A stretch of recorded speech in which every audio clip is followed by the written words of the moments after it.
ولا تموتن إلا وأنتم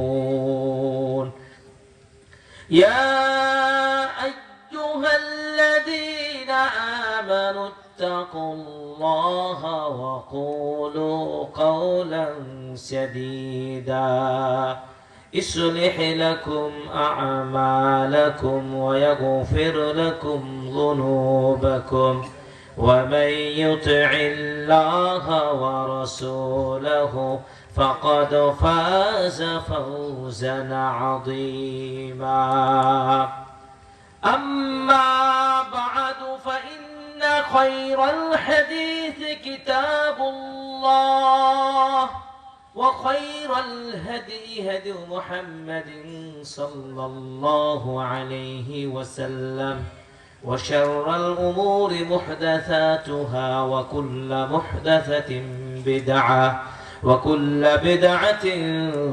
ضلالة وكل ضلالة في النار وبعد فاعوذ بالله من الشيطان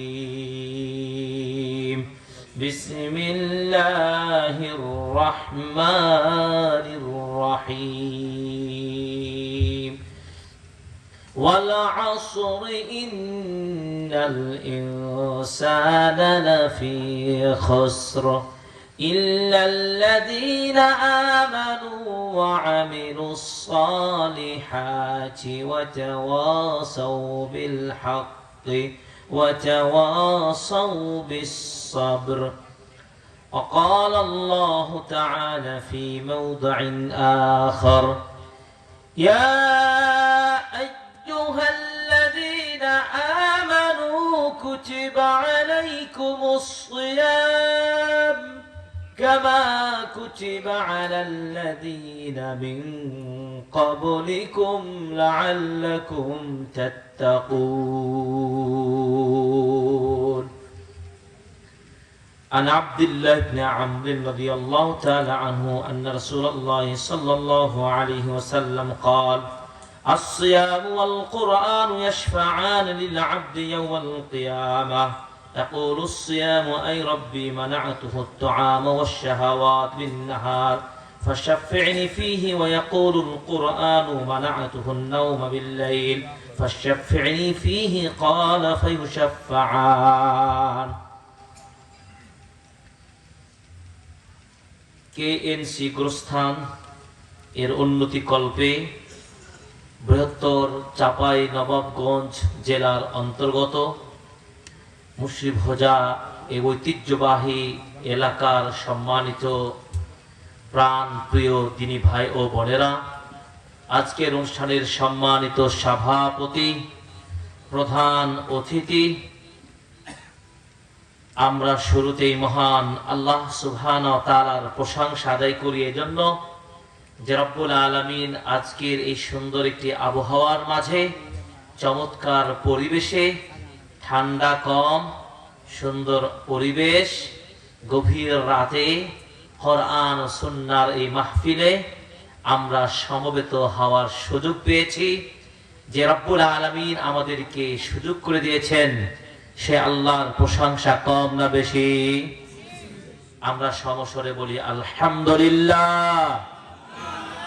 অতঃপর দরুদ ও সালাম বর্ষিত হোক আমাদের প্রিয় নবী, যিনি আমাদের সকল দিকের সকল বিভাগের আদর্শের প্রতীক, যিনি মুহাম্মদ বিন আব্দুল্লাহ এই ধরনের বুকে যখন প্রেরিত হয়েছিলেন, তার জন্মের পর থেকেই তিনি তার আচার আচরণ ব্যবহার এমন ভাবে সমাজের মানুষকে মুগ্ধ করেছিলেন, যার ফলে তিনি নবুয়তের পূর্বেই মানুষের কাছে পূর্ণাঙ্গ খ্যাতি এবং গ্রহণযোগ্যতা অর্জন করেছিলেন। ঠিক কিনা বলেন? সেই আদর্শ যিনি প্রতিষ্ঠার জন্য আল্লাহ তাকে পাঠিয়েছেন, যার শানে আল্লাহ রাব্বুল আলামিন বলেছেন ওয়া ইন্নাকা লাআলা খুলুকিন আযীম, হে নবী আপনাকে আমি সর্বোত্তম আদর্শের উপরে, চরিত্রের উপরে সার্টিফিকেট দিচ্ছি। আপনি উত্তম চরিত্রের উপর রয়েছেন। সেই আখিরি পয়গম্বর, যেই নবীর প্রতি আল্লাহ কোরআন অবতীর্ণের মধ্য দিয়ে তাকে শ্রেষ্ঠ নবী রাসূলের খেতাব দিয়ে পাঠিয়েছেন, এবং যার সুপারিশ পেয়ে ধন্য যারা হবেন তারাই প্রকৃতপক্ষে সফল হবেন, সেই আখিরি পয়গম্বর মুহাম্মদ বিন আব্দুল্লাহর প্রতি অসংখ্য দুরূদ ও সালাম বর্ষিত হোক। আমরা সবাই বলি সাল্লাল্লাহু আলাইহি ওয়াসাল্লাম। উপস্থিত সম্মানিত অত্র এলাকার দিনী ভাই ও বোনেরা, পর্দার আড়ালের মা ও ভগ্নীগণ, আলোচনা শুনছেন, আপনাদের সকলের দৃষ্টি আকর্ষণ করব। আমরা অত্যন্ত মনোযোগ দিয়ে পুরো আলোচনা শুনব ইনশাআল্লাহ। আলোচনা শোনার ক্ষেত্রে আমাদের আদব হবে কি? 6টা আদব রক্ষা করতে হবে। 1, আমাদের নিয়তের পরিশুদ্ধতা আনতে হবে। আমরা এই অনুষ্ঠানে বসেছি আল্লাহর দ্বীনকে জানার জন্য, ঠিক কিনা ঠিক? আল্লাহকে খুশি করার জন্য কিনা? তাহলে আমাদের এই কষ্ট করে ঠান্ডার মধ্যে বসে দ্বীনের জ্ঞান অর্জন করার নিয়তটা হচ্ছে কি? আল্লাহকে খুশি করা। নিয়তটা শুদ্ধ হবে। 2 নম্বর আদব হবে, আমরা বক্তব্যটা খুব মনোযোগ দিয়ে শুনব। 3 নম্বর বক্তব্য, আমরা আলোচনা মনোযোগ দিয়ে বোঝার চেষ্টা করব। 4 নম্বর, পুরো বক্তব্যের বিষয়গুলোকে মেমোরাইজ করার চেষ্টা করব, কি আয়ত্ত করার চেষ্টা করব। 5 নম্বর, যা শুনলাম, যা সংরক্ষণ করলাম, যা মুখস্থ করলাম, সেটা আমরা কি করব? আমল করার চেষ্টা করব। 6 নম্বর আদব হলো, যা শিখবো, আমল করব, অন্যের নিকট কি ছড়িয়ে দেব। কি একমত আপনারা? ইনশাআল্লাহ। এই জন্য বিদগ্ধ ইমাম মুহাম্মদ বিন আব্দুল ওয়াহ্হাব রাহিমাহুল্লাহ তিনি বলেছেন, মুসলিম উম্মার উপরে 4টি মাসআলা, 4টি বিধান জানা ও মানা ওয়াজিব, আবশ্যক। যেই 4টা মূলনীতির মধ্যে মুসলিম উম্মার নর নারী সকলকে বুঝা এবং মানা উচিত। 1, প্রথম কাজ হবে জ্ঞান অর্জন করা, তালাবুল ইলম, জ্ঞান অনুসন্ধান করা। এই জন্য আল্লাহ রাব্বুল আলামিন প্রথম ওহী যিনি করেছেন, সেই ওহীর বাণীটাই ছিল আউযু বিল্লাহি মিনাশ শাইতানির রাজীম, ইকরা বিসমি রাব্বিকাল্লাযী খালাক, খালাকাল ইনসানা মিন আলাক। আল্লাহ রাব্বুল আলামিন প্রথমে বললেন, পড়ো তোমার রবের নামে। তার মানে আমাদের প্রথম মূলনীতি হবে পড়তে হবে, শিখতে হবে, জানতে হবে। সেই শিক্ষা, সেই জানা কোন বিষয়ে? সৃষ্টিকর্তা সম্পর্কে, মহান আল্লাহ সম্পর্কে আমাকে জানতে হবে। এজন্য আল্লাহ রাব্বুল আলামিন বলেছেন, ফাআলাম আন্নাহু লা ইলাহা ইল্লাল্লাহ। আপনি জ্ঞান অর্জন করুন, আল্লাহ ছাড়া সত্যিকারী কোনো মাবুদ নেই। আল্লাহ ছাড়া সত্যিকারী কোনো খালেক আছে? নাই।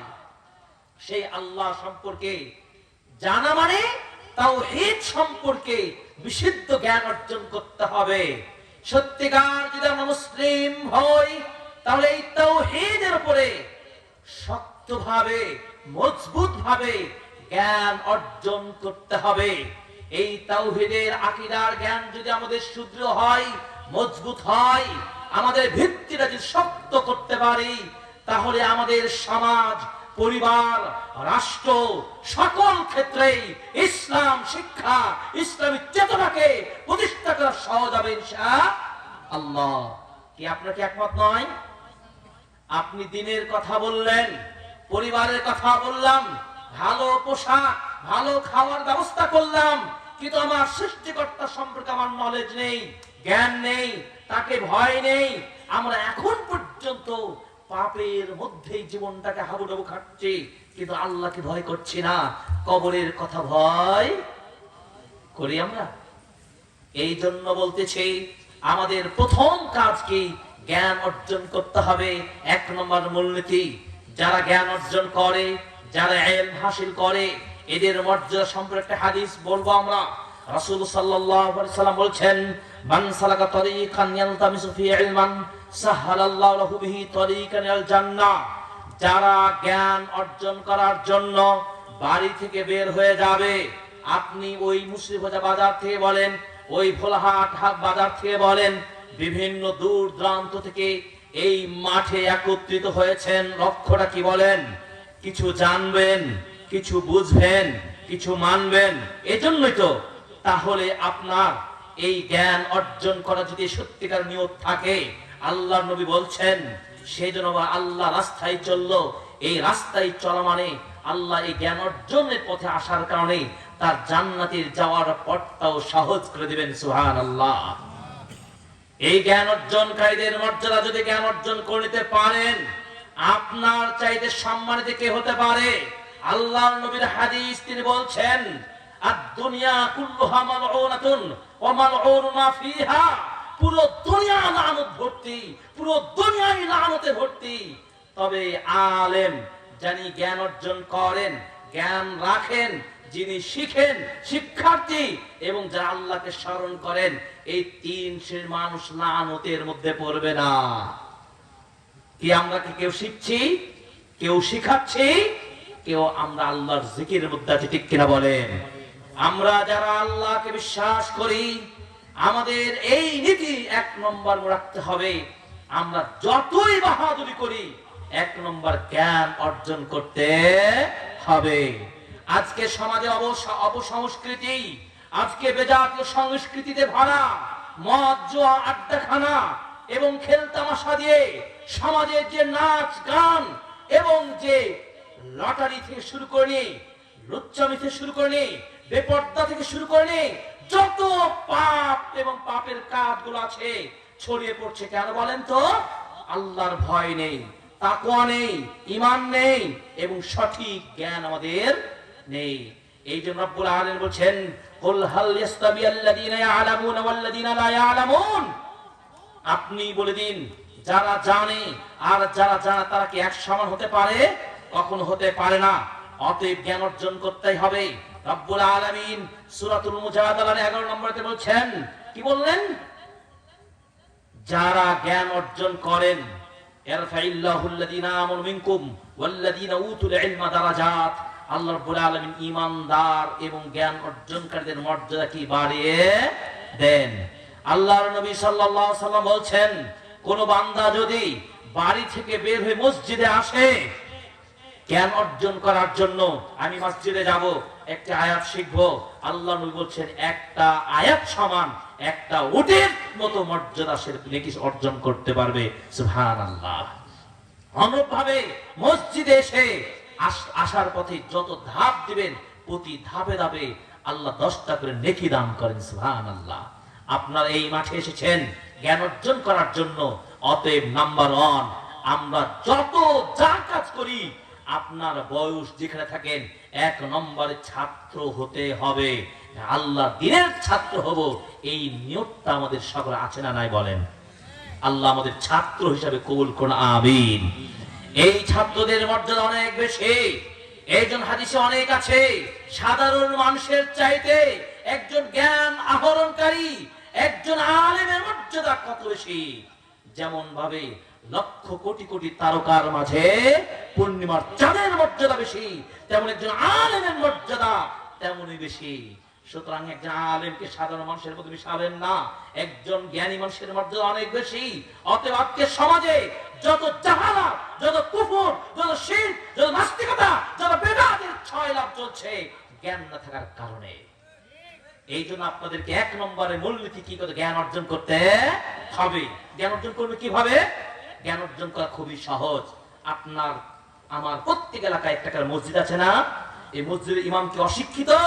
শিক্ষিত মসজিদের ইমামের কাছে ছাত্র হন, হুজুর আমি জানি না, কোরআনটা পড়তে জানি না, আমি মুসলমানের বাচ্চা, আমাকে কোরআনটা একটি একটি হরফ করে শিক্ষা দেন। কি শিখতে কি লজ্জা লাগবে আমাদের?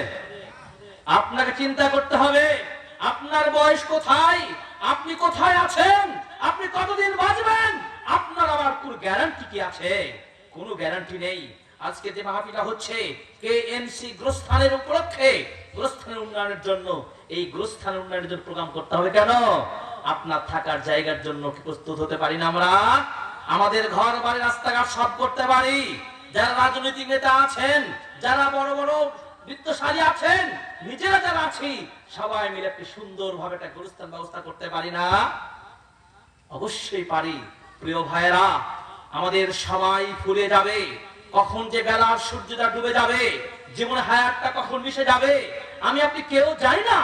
এই জন্য আল্লাহর নবী সাল্লাল্লাহু আলাইহি সাল্লাম তিনি একজন সাহাবীকে লক্ষ্য করে বলছিলেন, এগতানি খামসান ক্বাবলা খামসিন, হে আমার সাহাবা শোনো, তোমাকে আমি 5টা বিষয়ের উপদেশ দেব, সেই 5টা উপদেশ গুনে গুনে রাখো, এই 5টা কথা ভালো করে বুঝে নাও, এভাবে জীবনটাকে গঠন করো।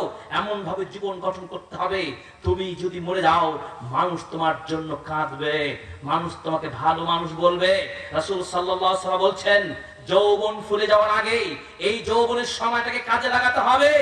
আজকে খোঁজ শক্তি আছে আমার গায়ে, আগামী বিরুদ্ধ হয়ে যাবে, এই ক্ষমতা থাকবে না। অতএব যৌবনকালে ইবাদত বেশি করতে হবে, কিনা বলেন? যারা যুবক রয়েছেন তারা এই যৌবনের সময়ে, আমাদের নারীদের মধ্যে যারা রয়েছেন তারা এই সময়টাকে সবচেয়ে গনিমত মনে করবেন, সবচেয়ে বেশি ইবাদত করবেন।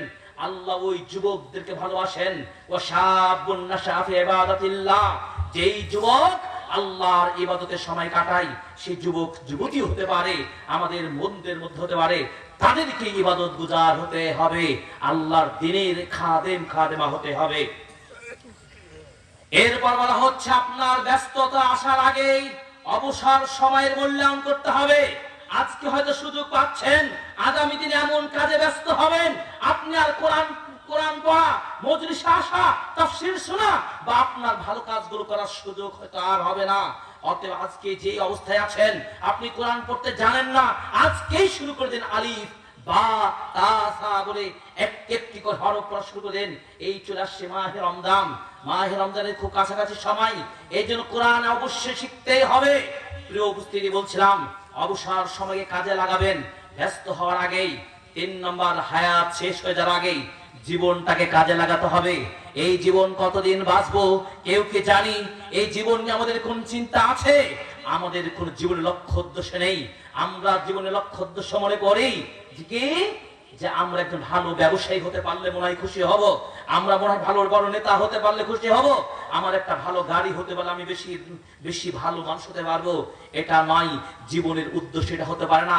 জীবনের উদ্দেশ্য হতে হবে আমার জীবনটাকে আল্লাহর জন্য উৎসর্গ করে দিতে পারি। আল্লাহ আমাকে সৃষ্টি করেছেন, আল্লাহর ইবাদত করব, আল্লাহর তাওহীদ প্রতিষ্ঠার জন্য, সুন্নাহ প্রতিষ্ঠার জন্য আমি কাজ করে যাব। এই জীবনটাকে আপনার ইবাদতমুখী করতে হবে, পুরো লাইফটাকে আপনাকে আল্লাহর ইবাদত গুজার বান্দা হতে হবে। তাহলে সাবধান হতে হবে, আমাদের জীবন কত কাজে আমরা নষ্ট করেছি, আমাদের জীবনে কত পাপ করেছি, অন্যায় করেছি, ভেবে দেখেন, চিন্তা করে দেখেন। আমরা তো দুনিয়াকে বেশি প্রাধান্য দিচ্ছি। বাল তুসিরুনাল হায়াতাদ দুনিয়া ওয়াল আখিরাতু খায়রুন ওয়া আবকা। তোমরা দুনিয়ার জীবনকে প্রাধান্য দিচ্ছ, অথচ পরকালটা তো স্থায়ী জীবন, ঠিক কিনা বলেন? আল্লাহ রাব্বুল আলামিন বলেন সূরা আরাফ বলেন, ফাইদা জা আজালুহুম লা ইস্তাখিরুনা সাআতাও ওয়া লা ইস্তাকদিবুন। যখনই সময় চলে আসবে, মৃত্যুর ঘন্টা বেজে যাবে, কেউ ঠেকাতে পারবে না। ওই মৃত্যুর কথা স্মরণ করতে হবে। এই জন্য 5টা বিষয়কে গনিমত হিসেবে মনে করতে হবে। 5 নম্বর নবীজি বললেন কি, তোমার অভাব আসার আগেই এই ধনাঢ্যটাকে কাজে লাগাতে হবে। আপনার হাতে যা আছে ততটুকু আপনি আজকে আল্লাহর কাছে দান করুন।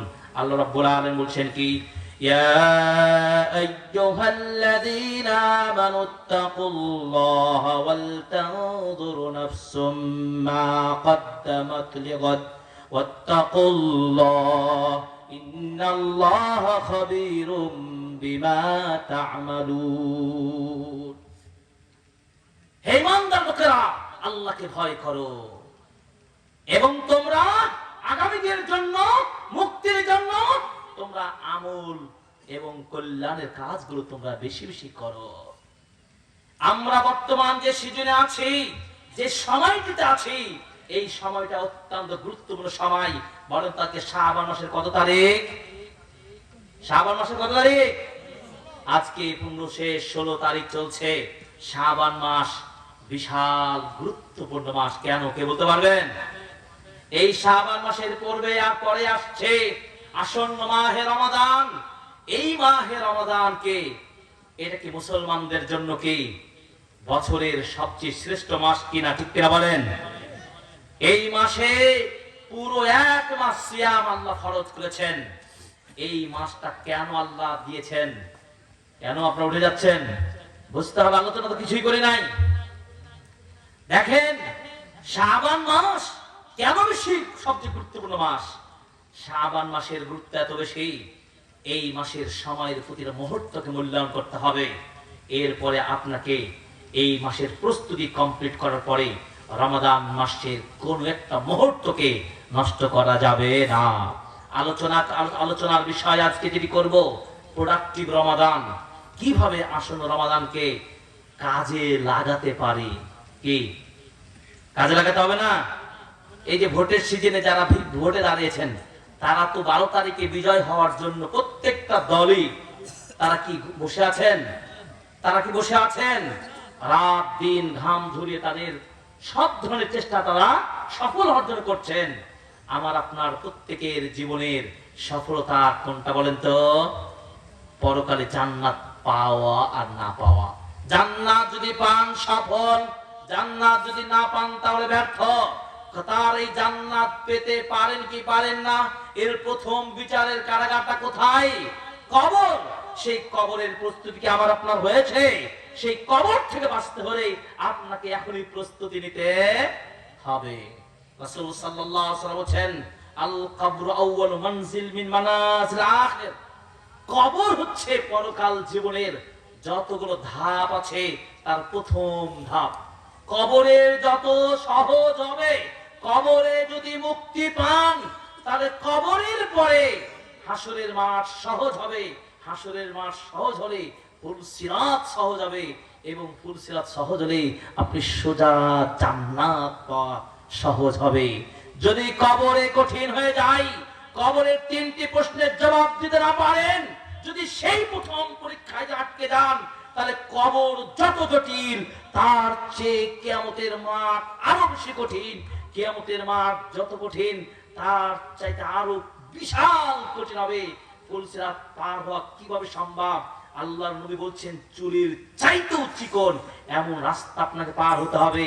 সেদিন আল্লাহ রাব্বুল আলামিন বলেছেন, ফারিকুন ফিল জান্নাহ ওয়া ফারিকুন ফিস সাঈর। আল্লাহর বান্দাদের একটা দল যাবে জান্নাতে, আরেকটি দল যাবে জাহান্নামে। একটি দল পাবে ডান হাতে আমলনামা, আরেকটি দল পাবে বাম হাতে আমলনামা। আমি আপনি সেই দিনের ফয়সালা কি হবে কেউ জানি না। সেই দিনের কথা আপনাকে কল্পনা করতে হবে। রব্বুল আলামিন যিনি বিশাল আকাশ পাতাল জমিন সবকিছু যিনি সৃষ্টি করেছেন, যিনি আসমান যিনি সৃষ্টি করেছেন, আমাকে আপনাকে সৃষ্টি করেছেন, সে রব্বুল আলামিনের সামনে কিভাবে দাঁড়িয়ে কথা বলবেন সেই কি ক্ষমতা আমার হয়েছে? আমি তো গুনাহগার, আমি পাপাচারী, অন্যায় করেছি। আমার জীবনটাকে কি সেই প্রোডাক্টিভ জীবন করতে পেরেছি? আমার জীবন থেকে অনেকগুলো বছর চলেছে, অনেকগুলো বছরের সিয়াম চলে গেছে। আগামী দিনের সিয়াম আমি পাবো কি পাবো না এর কোনো গ্যারান্টি আছে? কোনো তো গ্যারান্টি নেই। জীবনে তো অনেক বক্তব্য শুনেছি, হতে পারে আজকের এই বক্তব্য আপনার জীবনে ভাগ্যকে পরিবর্তন করতে পারে ইনশাআল্লাহ।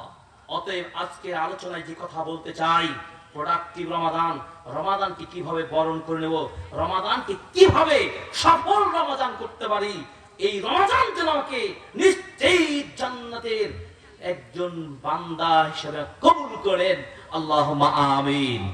প্রিয় উপস্থিতি, আল্লাহর ইমাম মুহাম্মদ আব্দুল ওয়াহ্হাব রাহিমাহুল্লাহ 4টি কথা বলেছেন। তার 1 নম্বরই বলছিলাম জ্ঞান অর্জন করতে হবে।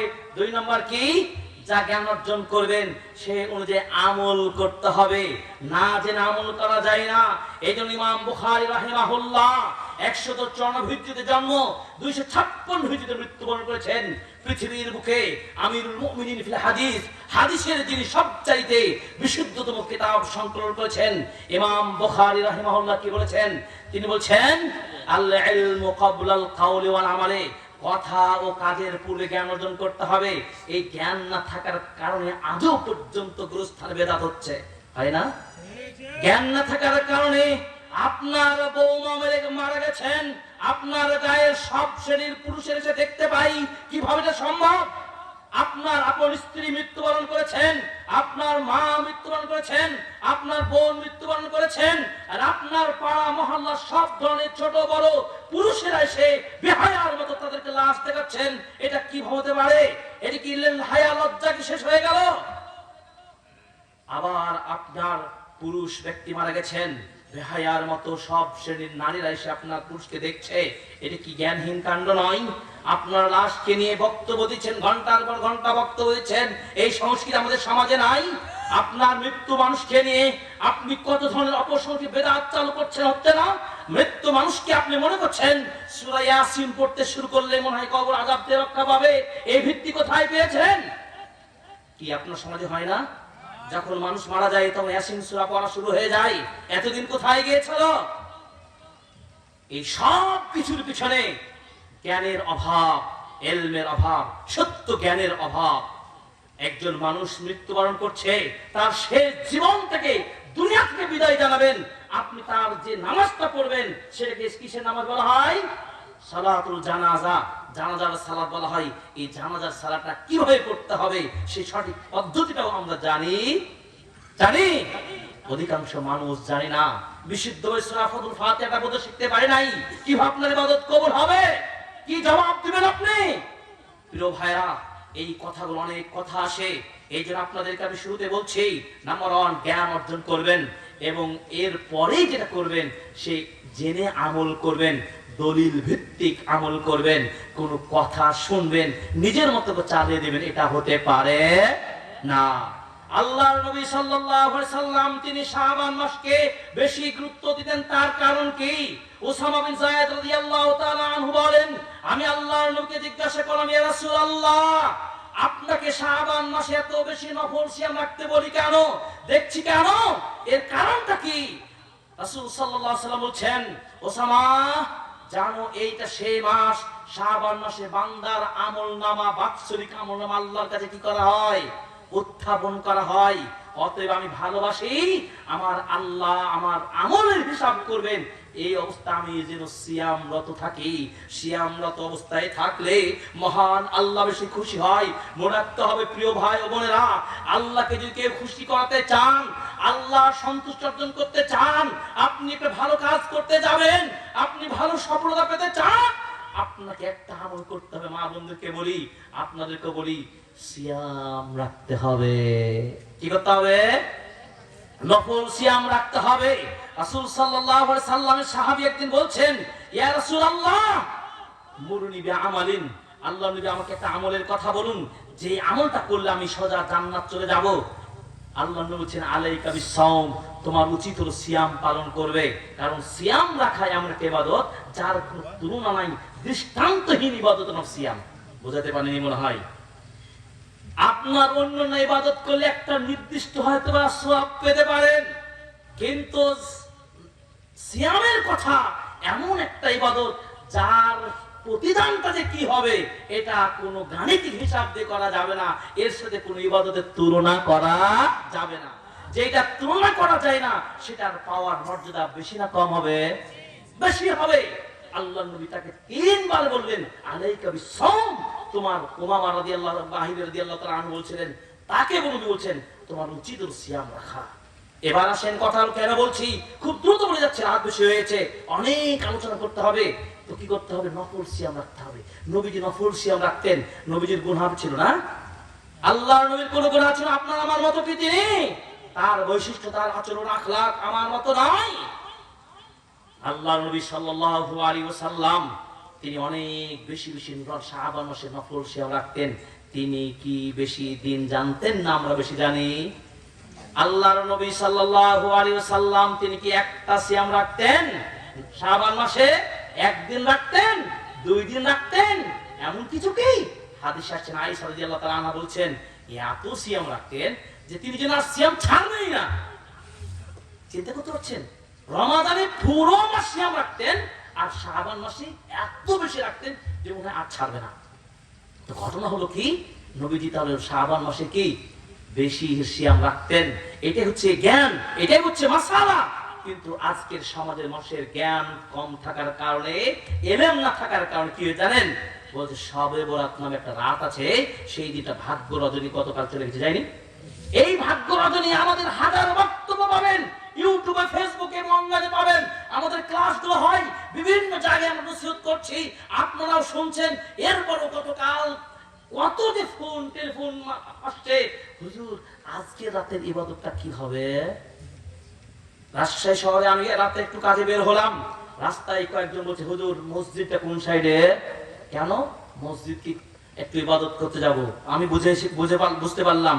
আমি বললাম এই মসজিদটা বন্ধ, মনে হয় ওটা খুলে থাকতে পারে। তুমি বলছে কেন বন্ধ? আজকে ইবাদতের রাত। এই বাঙালি মানুষকে কি ভুল শিক্ষা দেওয়া হয়েছে? এটাই হলো অজ্ঞতা, এটাই হলো জাহেলিয়াত। তার দ্বীনের জ্ঞান নাই। আপনি মনে হচ্ছেন আল্লাহর কাছে একদিন করে ক্ষমা, একদিন ইবাদত ক্ষমা পেয়ে যাবেন? আল্লাহ নবী কি একদিন ইবাদত করেছেন? আল্লাহ নবী একদিন সিয়াম রেখেছেন? এই মিথ্যা ছড়াবেন কেন? আল্লাহর নবী প্রতি মাসে 3টা করে নফল সিয়াম রাখার উপদেশ দিয়েছেন। কে বলেছেন? আল্লাহর নবী বলেছেন। হাদিস শুনুন, আবু যার রাদিয়াল্লাহু তাআলা আনহু তিনি বলেন রাসূল সাল্লাল্লাহু আলাইহি ওয়াসাল্লাম বলেছেন মান সামা সালাসাতা আইয়াম মিন কুল্লি শাহরিন ফাযালিকা সিয়ামুদ দাহর। আল্লাহ নবী বলছেন কেউ যদি প্রত্যেক মাসে 3টা করে নফল সিয়াম রাখে, সেজন্য পুরো বছর সিয়াম পালন করলো। হাদিসটি নাসাঈর 2434 নম্বর হাদিস পাবেন। আল্লাহ নবী আরেকটা হাদিসে বলছেন, আবু যার থেকে বর্ণিত, তিনি বলছেন ইদা সুমতা মিনাশ শাহরি, যখন তুমি মাসে 3টা সিয়াম রাখতেই চাইবা তখন ফাসুম, তখন তুমি সিয়াম রাখবে সালাসাতা আইয়ামিন, ফাসুম সালাসা আশাতা আইয়ামিন তিনি বললেন তুমি 3 দিন সিয়াম রাখবে, আরবি মাসের 13, 14, 15 তারিখে সিয়াম রাখবে। এই আরবি মাসের 13, 14, 15 প্রত্যেক মাসে তুমি যদি রাখো তাহলে তোমার এই 3টা সিয়ামকে বলা হয় আইয়াম বীজের সিয়াম। তাহলে পুরো বছরের সিয়াম পালনের সওয়াব তুমি পাবে। সুবহানাল্লাহ। আর আপনি বলেন একদিন রাখতে হবে। এই হাদিসগুলো যাবে কোথায়? এই বিশুদ্ধ হাদিসগুলো যাবে কোথায়? এই 3টা যদি সিয়াম আপনি না মাসে রাখতে পারেন, কেউ যদি 13, 14, 15 নাও রাখতে পারেন, প্রথম হাদিসটার আলোকে আপনি পুরো আরবি মাসের তারিখে যে কোনো অবস্থায় আপনি 3টা যদি সিয়াম রাখতে পারেন, তাহলে পুরো বছরের সিয়াম আপনি রাখার মতো সওয়াব পাবেন। কিভাবে? কিভাবে? আল্লাহ রাব্বুল আলামিন হচ্ছে সূরা আনামের 160 নম্বর আয়াতে বলেন মান জাআ বিল হাসানাতি ফালাহু আশরু আমসালিহা। আল্লাহ নবী বলছেন, আল্লাহ রাব্বুল আলামিন বলছেন কেউ যদি একটা ভালো কাজ করে আল্লাহ তাকে 10 গুণ সওয়াব দান করেন। সুবহানাল্লাহ। তাহলে একটা সিয়াম যদি রাখি কয় গুণ হবে? 10 গুণ হবে। তাহলে 3টা সিয়াম রাখলে কত হবে? 3 10 30 হবে। এইভাবে 11 মাস যদি আপনি এই আমলটা রক্ষা করতে পারেন, এই আমলটা করতে পারেন, তাহলে পুরো 11 মাসে 3 10 30, 3 10 30 করে আপনি কি পুরো 11 মাসের সিয়ামের সব পাবেন কি পাবেন না? পাবেন। আর রমজান মাসের সিয়াম কি ফরজ না নফল? এটাতে 1 মাস করবই, তাহলে পুরো বছরের সিয়ামের সব আমরা পাবো না? পাবো না? এই আমলটা আপনার সুন্নাহ, এটা সঠিক। এই সঠিক বিধানটাকে শিক্ষা না গ্রহণ করে আপনি বেদাত সৃষ্টি করলেন। সমাজের মানুষকে আপনি বললেন ভাগ্য রজনী, যেই দিনকে আপনি বলছেন শবে বরাত, এটা কোথায় পেয়েছেন? আপনাকে ভাগ্য রজনী কে বলেছে? আল্লাহ রাব্বুল আলামিন কোরআনুল কারীমে সূরা নাযিল করেছেন, স্পষ্ট হাদিস, স্পষ্ট বিধান। আল্লাহ রাব্বুল বলেছেন ইন্না আনজালনাহু ফি লাইলাতুল কদরি, আমি এই কোরআনকে লাইলাতুল কদরের রাতে নাযিল করেছি। ওয়া মা আদরাকা মা লাইলাতুল কদর, লাইলাতুল কদর কি আপনি কি জানেন? লাইলাতুল কদর খায়রুম মিন আলফি শাহর, 1000 মাসের চেয়ে উত্তম রাত্রিটা। এই রাত্রিটা এমন খায়রুম মিন আলফি শাহর তানাজ্জালুল মালাইকাতু ওয়ার রূহু ফিহা বিইذن রাব্বি মিন কুল্লি আমর। সেদিন সকাল উদিত হওয়া পর্যন্ত জিবরিল আমিন সহ অন্য ফেরেশতাগণ নেমে আসেন। সুবহানাল্লাহ। ফিহা ইফরাকুল আমর হাকিম। ওই দিনে আল্লাহ বান্দার বাৎসরিক তার হায়াত রিজিক আল্লাহ রাব্বুল আলামিন আপডেট করে দেন, নবায়ন করে দেন। সেই দিন, সেই রাত, সেই মাসটা কোন মাস? রমাদান মাস। কোরআনের তাফসীর সবচেয়ে আহসানু তুরুকুত তাফসীর, সবচেয়ে উত্তম তাফসীরের পথ হলো কি জানেন? কোরআন থেকে কোরআন দিয়ে যদি আপনি প্রমাণ দিতে পারেন, তো কোরআনে বলছেন আমি এই কোরআনকে নাজিল করেছি কি কদর রাত্রিতে। আর কদর রাত্রিটা কোন মাসে আছে? শাবান মাসে, রজব মাসে, শাওয়াল মাসে, রমজান মাসে। আউযু বিল্লাহি মিনাশ শাইতানির রাজীম। শাহরু রমাদানাল্লাযী উনজিলা ফীহিল কুরআন। আল্লাহ রাব্বুল আলামিন বলেন এই কোরআনকে আল্লাহ নাযিল করেছেন কবে বলেন? রমাদান মাসে কোরআন নাযিল করেছেন। এই কোরআন নাযিল করেছেন, এই কোরআনকে শিখতে হবে, এই কোরআনের পক্ষে থাকতে হবে, কোরআনের আইন চালু করতে হবে। প্রত্যেকটা ঘরে ঘরে, প্রত্যেকটা পথে পথে, প্রত্যেকটা ক্ষেত্রে কোরআনের আইন বাস্তবায়নের চিন্তা রাখতে হবে। কবে না বলেন? এই কোরআন শিখতে হবে। কোরআন তো শিখতেই পারলাম না, কোরআন তো জানতেই পারলাম না, কোরআনের আইন কিভাবে প্রতিষ্ঠা করবে? এই জন্য একটা সমাজ যদি জাগাতে হয়, একটা সমাজ যদি উন্নত করতে হয়, এক রাষ্ট্রকে যদি উন্নত করতে হয়, শিক্ষাই এক নম্বর। কি? শিক্ষা খাতকে সবচেয়ে দুর্বল করা হয় না? এই জন্য আগামীতে যারা দেশ শাসন করবেন তাদের সবার কাছে আমার উদাত্ত আহ্বান, কোরআনিক শিক্ষাটা, কোরআনিক স্টাডিজ, এটা যেন প্রত্যেকটা শ্রেণীতে বাধ্যতামূলক করা হয়।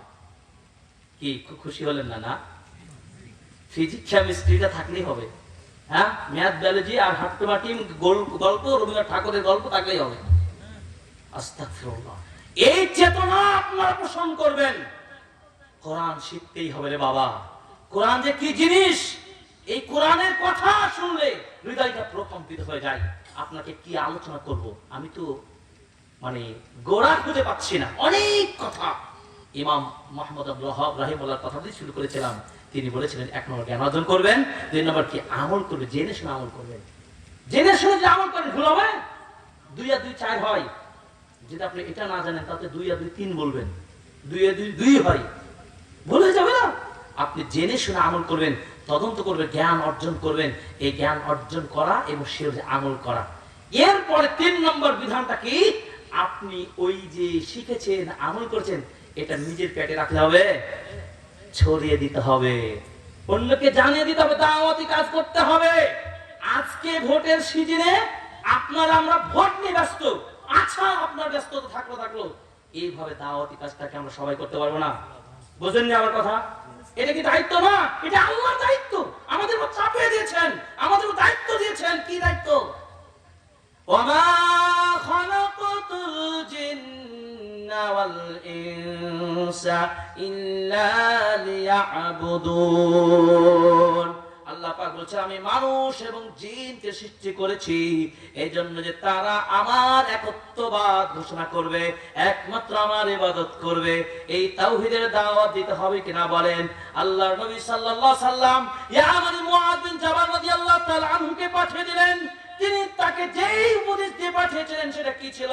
সেখানে নবী সাল্লাল্লাহু আলাইহি সাল্লাম মুআয বিন জাবালকে বলেন, যাও তুমি ওই এলাকার লোকদেরকে দাওয়াত দাও। প্রথম দাওয়াতটাই হবে কালেমা লা ইলাহা ইল্লাল্লাহ। তাওহীদের দাওয়াত দিতে হবে, আল্লাহর একত্বের দাওয়াত দিতে হবে। তারা যদি মেনে নাই আল্লাহ এক, আল্লাহ এক, লা শারীকা লাহু, আল্লাহর সাথে কোনো শরীক নেই, এই তাওহীদকে বিশ্বাস করে রিজিকের মালিক, হায়াতের মালিক, আসমান জমির মালিক, সব কিছুর মালিক এক আল্লাহ। কোনো দেবদেবী, কোনো পাথর পূজা, কোনো পীর আউলিয়া হতে পারে না, এক আল্লাহই আমাদের রব। এটা যদি মেনে নিতে পারে এবং মুহাম্মদ আল্লাহর বান্দা ও রাসূল এটা যদি স্বীকৃতি দেয়, তাহলে তারপরে তাদেরকে দাওয়াত দিবে নামাজ পড়তে হবে। তোমাদের উপর 5 ওয়াক্ত নামাজ ফরজ। এরপর যে তারা নামাজ আদায় করে, এরপর তাদেরকে বলে তোমাদের সম্পদে যাকাত আদায় করা ফরজ। এরপর আস্তে আস্তে তাদের উপর সিয়াম ফরজ, সামর্থ্যদের উপর হজ ফরজ। এটাই তো দাওয়াত। এটাকেই বলা হচ্ছে বুনিয়াল ইসলাম আলা খামসিন। এটাই হলো দ্বীনের মূল ভিত্তি। দ্বীনের 5টা ভিত্তির প্রথমটা হচ্ছে তাওহীদ। তাওহীদ যদি না বুঝতে পারেন, ইকামতের দিন প্রতিষ্ঠার ভিত্তি আপনি করতে পারবেন না। অতএব আমরা মুসলিম ভাই বোনেরা সকল শ্রেণীর পেশার মানুষকে ডাকি, সবাই আসুন পড়াশোনা করে তাওহীদের দিকে আসি এবং তা আমল করি, প্রচার করি, ছড়িয়ে দিই। এবং এই দাওয়াতি কাজ করতে গিয়ে আপনার আমার কষ্ট আসবে, আসবে না? অনেকে বলবে বড় বড় কথা বলতে এসেছো না, আপনার কথা শুনবে না, আপনাকে বকাও দিবে, খারাপ কথা বলবে। সবর করতে হবে। কি করতে হবে? 4 নম্বর মূলনীতি কি? সবর। 1 নম্বর কি বলেছি বলেন তো? আগে জ্ঞান অর্জন করবেন, 2 নম্বর সেটা আমল করবেন, 3 নম্বর সেটা প্রচার করবেন, 4 নম্বর সবর করবেন। এই জন্য আল্লাহ রাব্বুল আলামিন বলেছেন ওয়াল আসরে, সময়ের কসম, ইন্নাল ইনসানা লাফি খুসরিন, পৃথিবীর সকল মানুষ ক্ষতিগ্রস্ত, তবে তারা ক্ষতিগ্রস্ত হবে না, আল্লাহ তাদেরকে বাঁচাবেন। ইল্লাল্লাযিনা আমানু, যারা ঈমানদার, ওয়া আমিলুস সালিহাত, সৎ আমল করে, ওয়া তাওয়াসাউ বিল হাক্কি, পরস্পরের হকের কথাগুলো বলে, এবং ওয়া তাওয়াসাউ বিস সাবরি, এবং পরস্পরের সবর ধৈর্যের উপদেশ দেয়। এই শ্রেণীর মানুষ হেফাজত পা হবে, এরাই ক্ষতিগ্রস্ত থেকে বেঁচে যাবে, এরাই সফল হবে। আমরা কি এই পথে থাকতে পারবো? ইনশাআল্লাহ। প্রিয় হাজরিন, রমাদান খুবই সন্নিকটে। এই রমাদানকে পাওয়ার জন্য আমাদের আগ্রহ উদ্দীপনা অনেক বেশি। রমাদানকে পাওয়ার জন্য আগ্রহ কেন বেশি? আপনাকে আমি একটা হাদিসের কথা শোনাই।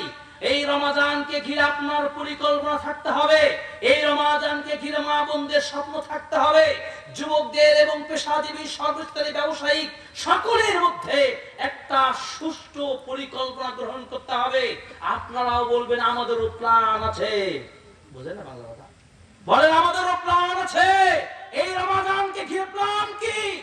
আপনি কখনো জানবেন না যে আগামী বছর রমাদান পাবেন কিনা, এই রমাদান পৌঁছতে পারবো কিনা, রাত থেকে সকাল হবে কিনা, কোনো গ্যারান্টি নেই। কিন্তু আমরা প্রত্যেক আল্লাহর কাছে দোয়া করি, সবাই আমিন বলেন। আল্লাহ, এই রমাদানের প্রত্যেকটা সিয়াম, কিয়াম, ইবাদত পূর্ণাঙ্গভাবে বিশুদ্ধভাবে আমল করার আমাদের মা বোন সকলকে তুমি শক্তি তৌফিক দান করুন, আমিন। প্রিয় ভাইরা, রমাদানে পৌঁছতে পারাটা বড় নিয়ামত। একটা হাদিস বলে আপনি আশ্চর্য হয়ে যাবে। ইমাম আহমদ বিন হাম্বল হাদিসটি বর্ণনা করছেন, ইমাম ইবনে হিব্বান রাহিমাহুল্লাহ হাদিসটি বর্ণনা করছেন, 92-82 নম্বর হাদিস, ইবনে হিব্বানের হাদিস। রাসূল সাল্লাল্লাহু আলাইহি সাল্লামের সাহাবী তালহা রাদিয়াল্লাহু তাআলা আনহু হাদিসটি বর্ণনা করছেন। তালহা বিন উবাইদুল্লাহ তিনি বলছেন যে একদিন রাসূল সাল্লাল্লাহু আলাইহি সাল্লামের কাছে দুইজন ব্যক্তি আগমন করলেন। আন্না রাজুলাইন কাদামা আলান নবী সাল্লাল্লাহু আলাইহি সাল্লাম, তারা নবীর কাছে এসে ইসলাম গ্রহণ করলেন। দুইজন ব্যক্তি ইসলাম গ্রহণ করার পরে তারা এত বেশি একজন অপরজনের ইবাদতের উপরে এত অ্যাক্টিভ ছিলেন, এত যত্নবান ছিলেন, এত আগ্রহী ছিলেন যে একজন আরেকজনের সাথে প্রতিযোগিতা করে। তাদের মধ্যে একজন ছিলেন এমন যে তিনি ফাগাজাল মুস্তাহিদ, ওই ব্যক্তি জিহাদ করলেন, ইবাদত গুজার ব্যক্তি জিহাদ করতে শহীদ হয়ে গেলেন। শহীদ হয়ে তিনি 1 বছর আগে মারা গেলেন। অপরজন মুসলিম ইসলাম গ্রহণকারী ব্যক্তি তিনি কি করলেন? পরে 1 বছর পরে তিনি স্বাভাবিক মৃত্যুবরণ করলেন। তালহা বিন উবাইদুল্লাহ রাদিয়াল্লাহু তাআলা আনহু হাদিসটি বর্ণনা করছেন, আমি একদিন স্বপ্নে দেখছি জান্নাতের দরজার সামনে আমি বসে আছি। জান্নাতের ভিতর থেকে একজন জান্নাতের দায়িত্বশীল ব্যক্তি, তিনি বের হয়ে কি করছেন? দুইজন ব্যক্তির, ওই ব্যক্তি যিনি 1 বছর পরে মারা গেছেন, স্বাভাবিক মৃত্যু, ভালো করে বুঝতে হবে, দুইজনই মুসলিম ছিলেন, যাদের কাহিনী বলা হচ্ছে। এই দুইজনের যিনি 1 বছর পরে মারা গেছেন, তাকে বলা হলো আপনি আগে জান্নাতে প্রবেশ করেন। এরপরে দ্বিতীয় স্টেপ, দ্বিতীয়বার নাম ডেকে বলছেন যিনি প্রথমে শহীদ হয়ে মৃত্যুবরণ করেছেন, ওনাকে বলছেন এরপরে আপনি জান্নাতে প্রবেশ করেন। এরপরে আমি তালহা বিন উবাইদুল্লাহ বসে আছি, এটা একটা তার স্বপ্ন, আল্লাহ তাকে দেখিয়েছেন সাহাবী। তখন ওরা দুইজন এসে বলছেন আমরা তো জান্নাতে চলে আসলাম, তুমি ফিরে যাও, তোমার হায়াত এখনো আছে। এরপর স্বপ্নটা যা হয়ে গেল, ঘটনাটা কি? তিনি আশ্চর্য হয়ে গেলেন। আল্লাহর নবী সাল্লাল্লাহু আলাইহি সাল্লামকে ছুটে আসলেন। আল্লাহর নবীকে জিজ্ঞাসা করা হলো, আল্লাহর নবী আজকে আমি স্বপ্নে দেখেছি ওই যে আপনার দুইজন সাহাবীর ঘটনা যারা ইসলাম গ্রহণ করেছেন। কথাটা কি আশ্চর্য কথা! যিনি শহীদ হয়ে মারা গেলেন তিনি তাকে জান্নাতে যাওয়ার কথা, আগে মারা গেছেন। আর যিনি ইবাদত করে পরবর্তী 1 বছরে মারা গেলেন তিনি পরে জান্নাত যাবেন। এটি স্বাভাবিক। আর কিছু হলো কেন, উল্টোটা হলো কেন? আল্লাহ নবী সাল্লাল্লাহু আলাইহি সাল্লাম বলছে, দেখেন রমাদান পাওয়াটা যে কত বড় আপনার জীবনের জন্য সফলতা, রমাদান পাওয়া কত ধন্যের বিষয়, এই হাদিস থেকে আপনাকে অনুপ্রেরণা জাগাতে হবে। আল্লাহ নবী বলছেন, আলাইসা সাল্লা বাদাহু কাযা ওয়া কাযা সালাত, হে আমার আবু তালহা বলো, এই যে ব্যক্তি 1 বছর পরে মারা গেল সেই কি আগের চাইতে এই ব্যক্তি 1 বছর অতিরিক্ত পাওয়ার কারণে আরো অতিরিক্ত নামাজ পড়ে নাই? সে কি আরো 1টা বছর অতিরিক্ত রমজান মাস পায় নাই? তালহা রাদিয়াল্লাহু বলছেন, তা তো কথা। আল্লাহ নবী বলছেন, এই যে 1 বছর অতিরিক্ত পাওয়ার কারণে সে এত বেশি ইবাদত করেছে, ওই শহীদ হওয়া ব্যক্তির চাইতে এর মর্যাদা অনেক উঁচু হয়ে গেছে। সুবহানাল্লাহ। আল্লাহ নবী বলছেন, ফাওয়াল্লাযী নাফসি বিয়াদিহি ইন্না বাইনাহুমা লাআবাদু মিম্মা বাইনাস সামাই ওয়াল আরদি, আসমান জমিনে যেমন ব্যবধান, 1 বছর পরে মৃত্যুবরণকারী সাহাবী এবং প্রথম শহীদ ব্যক্তির মধ্যে ব্যবধান এত বেশি। প্রিয় ভাইরা, গুনাহ অনেক করেছি, পাপ অনেক হয়েছে, এই রমাদানটা যদি আমরাও পেয়ে যাই আর আল্লাহ যদি আমাদের তওবা কবুল করে নেয়, কেমন হবে বলেন তো? এই রমাদানকে পাওয়ার জন্য পরিকল্পনা কেন এত বেশি থাকতে হবে? আমাদের ধ্যানটা কেন ভালো করে শুনতে হবে? 1 নম্বর আমাদের এত আগ্রহ এই জন্যই, এই মাহে রমজান চলে আসছে। 1 নম্বর কারণ শুনে নেন। এরপর রমাদানের প্রস্তুতি, প্রোডাক্টিভ রমাদান কিভাবে হবে, এই আসন্ন রমাদানকে কিভাবে সফল সার্থক বিজয়ী করবেন, কিভাবে এই রমাদান থেকেই আপনি জান্নাতকে নিশ্চিত করতে পারবেন, এই রমাদান থেকে কিভাবে আপনি জাহান্নাম থেকে মুক্তি নিতে পারবেন আল্লাহর কাছে, এই চ্যালেঞ্জ আপনাকে করতে হবে, আমাকে করতে হবে। কে পারবো না? 12 তারিখে পারবেন। এটা তো আলাদা দুনিয়াবি কাজ। নিজেকে বাঁচার চেষ্টা করেন। আল্লাহ বলে, কু আনফুসাকুম ওয়া আহলিকুম নারা, নিজেকে বাঁচাও, পরিবারকে বাঁচাও। আপনার হালাত কি আছে, বর্তমান কন্ডিশন কি? যদি মিডিয়ার যুগ থাকতো, যদি পরকালের গায়ের বিষয় জানতেন, তাহলে তো বুঝতেন, দেখি আমার অবস্থান কোথায়। এটা তো গায়েব। আপনার আমলনামা কি দেখতে পাচ্ছি আমরা? গায়েব, অদৃশ্য। এই জন্য আপনাকে প্রতিযোগিতা করতে হবে। অতএব প্রিয় উপস্থিতি, মনে রাখতে হবে রমাদানকে পাওয়ার আগ্রহটা কেন বেশি। 1 নম্বর, আমরা তো জানি এই রমাদান সম্পর্কে রাসূল সাল্লাল্লাহু আলাইহি ওয়াসাল্লাম বলেছেন, কদ জাআকুম রমাদান, হে সাহাবীরা শোনো, তোমাদের কাছে রমাদান মাস চলে এসেছে। শাহরুন মুবারাকুন, এটা বরকতপূর্ণ মাস। এই মাসে আল্লাহ 1 মাসের সিয়াম ফরজ করেছেন তোমাদেরকে মুত্তাকি বানার জন্য। এই কথা আল্লাহ রাব্বুল আলামিন সূরা আল বাকারায় বলে দিলেন, ইয়া আইয়ুহাল্লাযীনা আমানু কুতিবা আলাইকুমুস সিয়াম কামা কুতিবা আলাল্লাযীনা মিন ক্বাবলিকুম লাআল্লাকুম তাত্তাকুন। আল্লাহ এই 1 মাসের সিয়াম ফরজ করেছেন। এই রমাদানের বরকতপূর্ণ মাসকে ঘিরে আল্লাহ কি করেছেন জানেন? নবীজি বলছেন, তুফতাহু ফীহি আবওয়াবুল জান্নাহ, জান্নাতের সব দরজা আল্লাহ খুলে দিবেন। সুবহানাল্লাহ। ওয়া তুগলাকু ফীহি আবওয়াবুল জাহান্নাম, জাহান্নামের সব দরজাগুলো ক্লোজ করে দিবেন, বন্ধ করে দিবেন। ওয়া তুগাল্লু ফীহি শায়াতিন, সকল শয়তানদেরকে এবং তিনি জিজির দ্বারা তিনি আটকে রাখবেন। ফীহি লাইলাতুন খায়রু মিন আলফি শাহর, আল্লাহ এই মাসটাকে আরো ফলপ্রসূ করার জন্য একটা বিশেষ প্রাইজ রেখেছেন, যে একটা রাত আছে, এমন একটা রাত 1000 মাসের চেয়ে উত্তম হবে। মান হারুমা খায়রাহা ফাকাদ হারুমা, এই রাতের যে কল্যাণ পেয়ে যে বঞ্চিত হলো, সে পুরো রাতের কল্যাণ থেকে বঞ্চিত হলো। এত কিছু কল্যাণ আছে এই মাসে, যেহেতু রমাদান, অতি রমাদানকে নিয়ে প্রোডাক্টিভ রমাদান করতে হবে কিনা বলেন? আওয়াজ করতে হবে, বুঝতে আপনারা কম পাচ্ছেন মনে হয় না? এখন দেখেন, এই রাতটাকে জাগা নিয়ে আমার কথা আছে। এই রাত জাগতে গিয়ে আপনার সমাজে কি হয়, সমস্যা আছে। আপনারা বলে দিচ্ছেন, আপনার হুজুর বলে দিলেন 27 তারিখেই রাত জাগতে হবে, এটাই নাকি সবে কদরের রাত। আর এক ঝামেলা শুরু হলো। এক তো শাবানের বেদাত নিয়ে বুঝালাম, আবার শুরু হয়ে গেল। আপনি কেন বলবেন 27 তারিখে সবে কদর? আমি জানি আল্লাহর নবীকে জানিয়ে দিলেন, এরপর আল্লাহ নবী সাহাবীদেরকে বলতে যাবেন, এই মত আল্লাহ নবীকে আবার ভুলিয়ে দিলেন। স্পষ্ট হয়ে গেল তার মানে কোন রাতটা সেটা আর জানা যায়নি। এই জন্য নবী বলছেন তাহাররু, তোমরা এই রাতটাকে অনুসন্ধান করবে, শেষ দশকে খুঁজবে। আর শেষ দশকে খোঁজা সবচেয়ে সহজ পদ্ধতি কি জানেন? 10টা দিন সবকিছু বন্ধ করে ইবাদত করে ইতিকাফ করতে পারবেন না? ইতিকাফ করতে হবে। আল্লাহর নবী রাষ্ট্রনায়ক ছিলেন, তিনি ইতিকাফ করতেন। ইতিকাফ করলে কিয়াম সিয়াম ইবাদত দিয়ে আপনি এই 10টাকে ইবাদতে ফল প্রোডাক্টিভ শেষ দশকটা করলেন, আপনি শেষ দশকের কোন একটা রাত্রে পেয়ে যাবেন। পেয়ে গেলেন তো আপনি কল্যাণে ভরপুর হয়ে গেল, আলহামদুলিল্লাহ। এটাও যদি না পারেন, 2 নম্বর হচ্ছে কি, শেষ দশকের বিজোড় রজনীগুলোতে জাগবেন। 21, 23, 25, 27, 29 এই 5 দিনই জাগবেন, কিন্তু একদিনে ফিক্সড করে দিবেন না। প্রিয় উপস্থিতি, বলছিলাম রমাজানকে পাওয়ার আগ্রহটা কেন? এত কিছু আয়োজন আছে রমাজানে, এই আয়োজন ঘিরে আমাদেরও আগ্রহ কম হবে না বেশি হবে? বেশি হবে। 2 নম্বর হচ্ছে কি, রমাজান মাসে রহমতের মাস, মাগফিরাতের মাস, ক্ষমা করার মাস। অতএব এই রমাজান থেকে জাহান্নামকে মুক্ত ঘোষণা করবে। অতএব এই রমাজানকে মিস করা যাবে না, এই রমাজানকে ব্যর্থ করা যাবে না। এই রমাজানকে আমাদেরকে সত্যিকার প্রোডাক্টিভ করতেই হবে।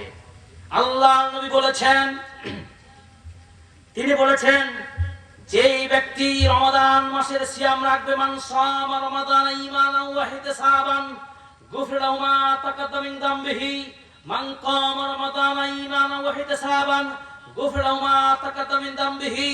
যে ব্যক্তি রমাদান মাসের সিয়াম কিয়াম গুলো নেকির আশায় ঈমান নিয়ে পালন করবে, আল্লাহর নবী বলছেন তার পূর্বের গুনাহগুলো মিটিয়ে দেবেন। সুবহানাল্লাহ।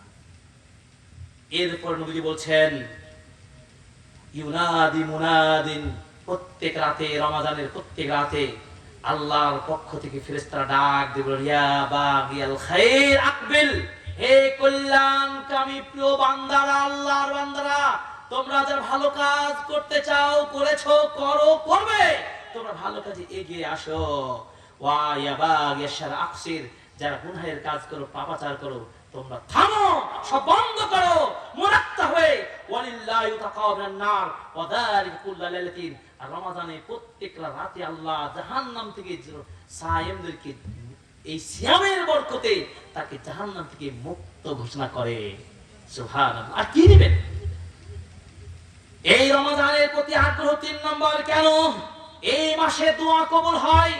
আল্লাহ নবী বলছেন, সালাসুন লা তুরাদ্দু দাওয়াতুহুম, 3 শ্রেণীর ব্যক্তির দোয়া কখনোই ফিরে দেওয়া হয় না। আল ইমামুল আদিল, ন্যায়নিষ্ঠাবান শাসক ইমাম ব্যক্তি দোয়া করে, তার দোয়া কবুল হবে।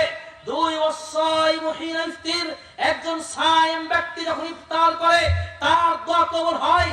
3 ওয়া দাওয়াতুল মাজলুম, মাজলুম ব্যক্তি দোয়া করে, তার দোয়া কবুল হয়।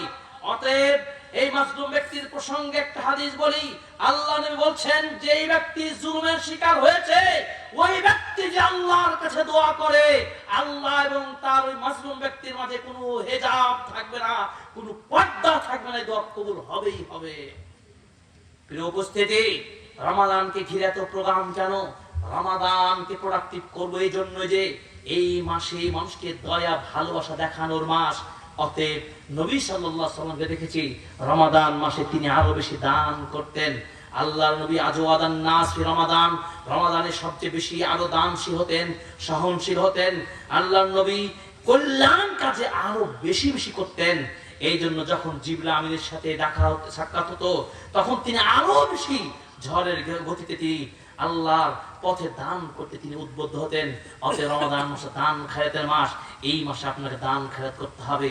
অতএব আসুন এই রমাদানকে প্রোডাক্টিভ রমাদান করার জন্য আর 1 নাম্বার যে কাজটি করতে হবে, 1 ঈমানি ইস্তেদাদুল ঈমানি, ঈমানটাকে জাগাতে হবে। ঈমানকে আমাকে কি করতে হবে? গাড়িকে যখন আপনি রাস্তায় চালানোর জন্য প্রস্তুতি করেন, সেই গাড়িটাকে মেরামত করে নেন, সবকিছু ঠিকঠাক আছে কিনা দেখে নেন।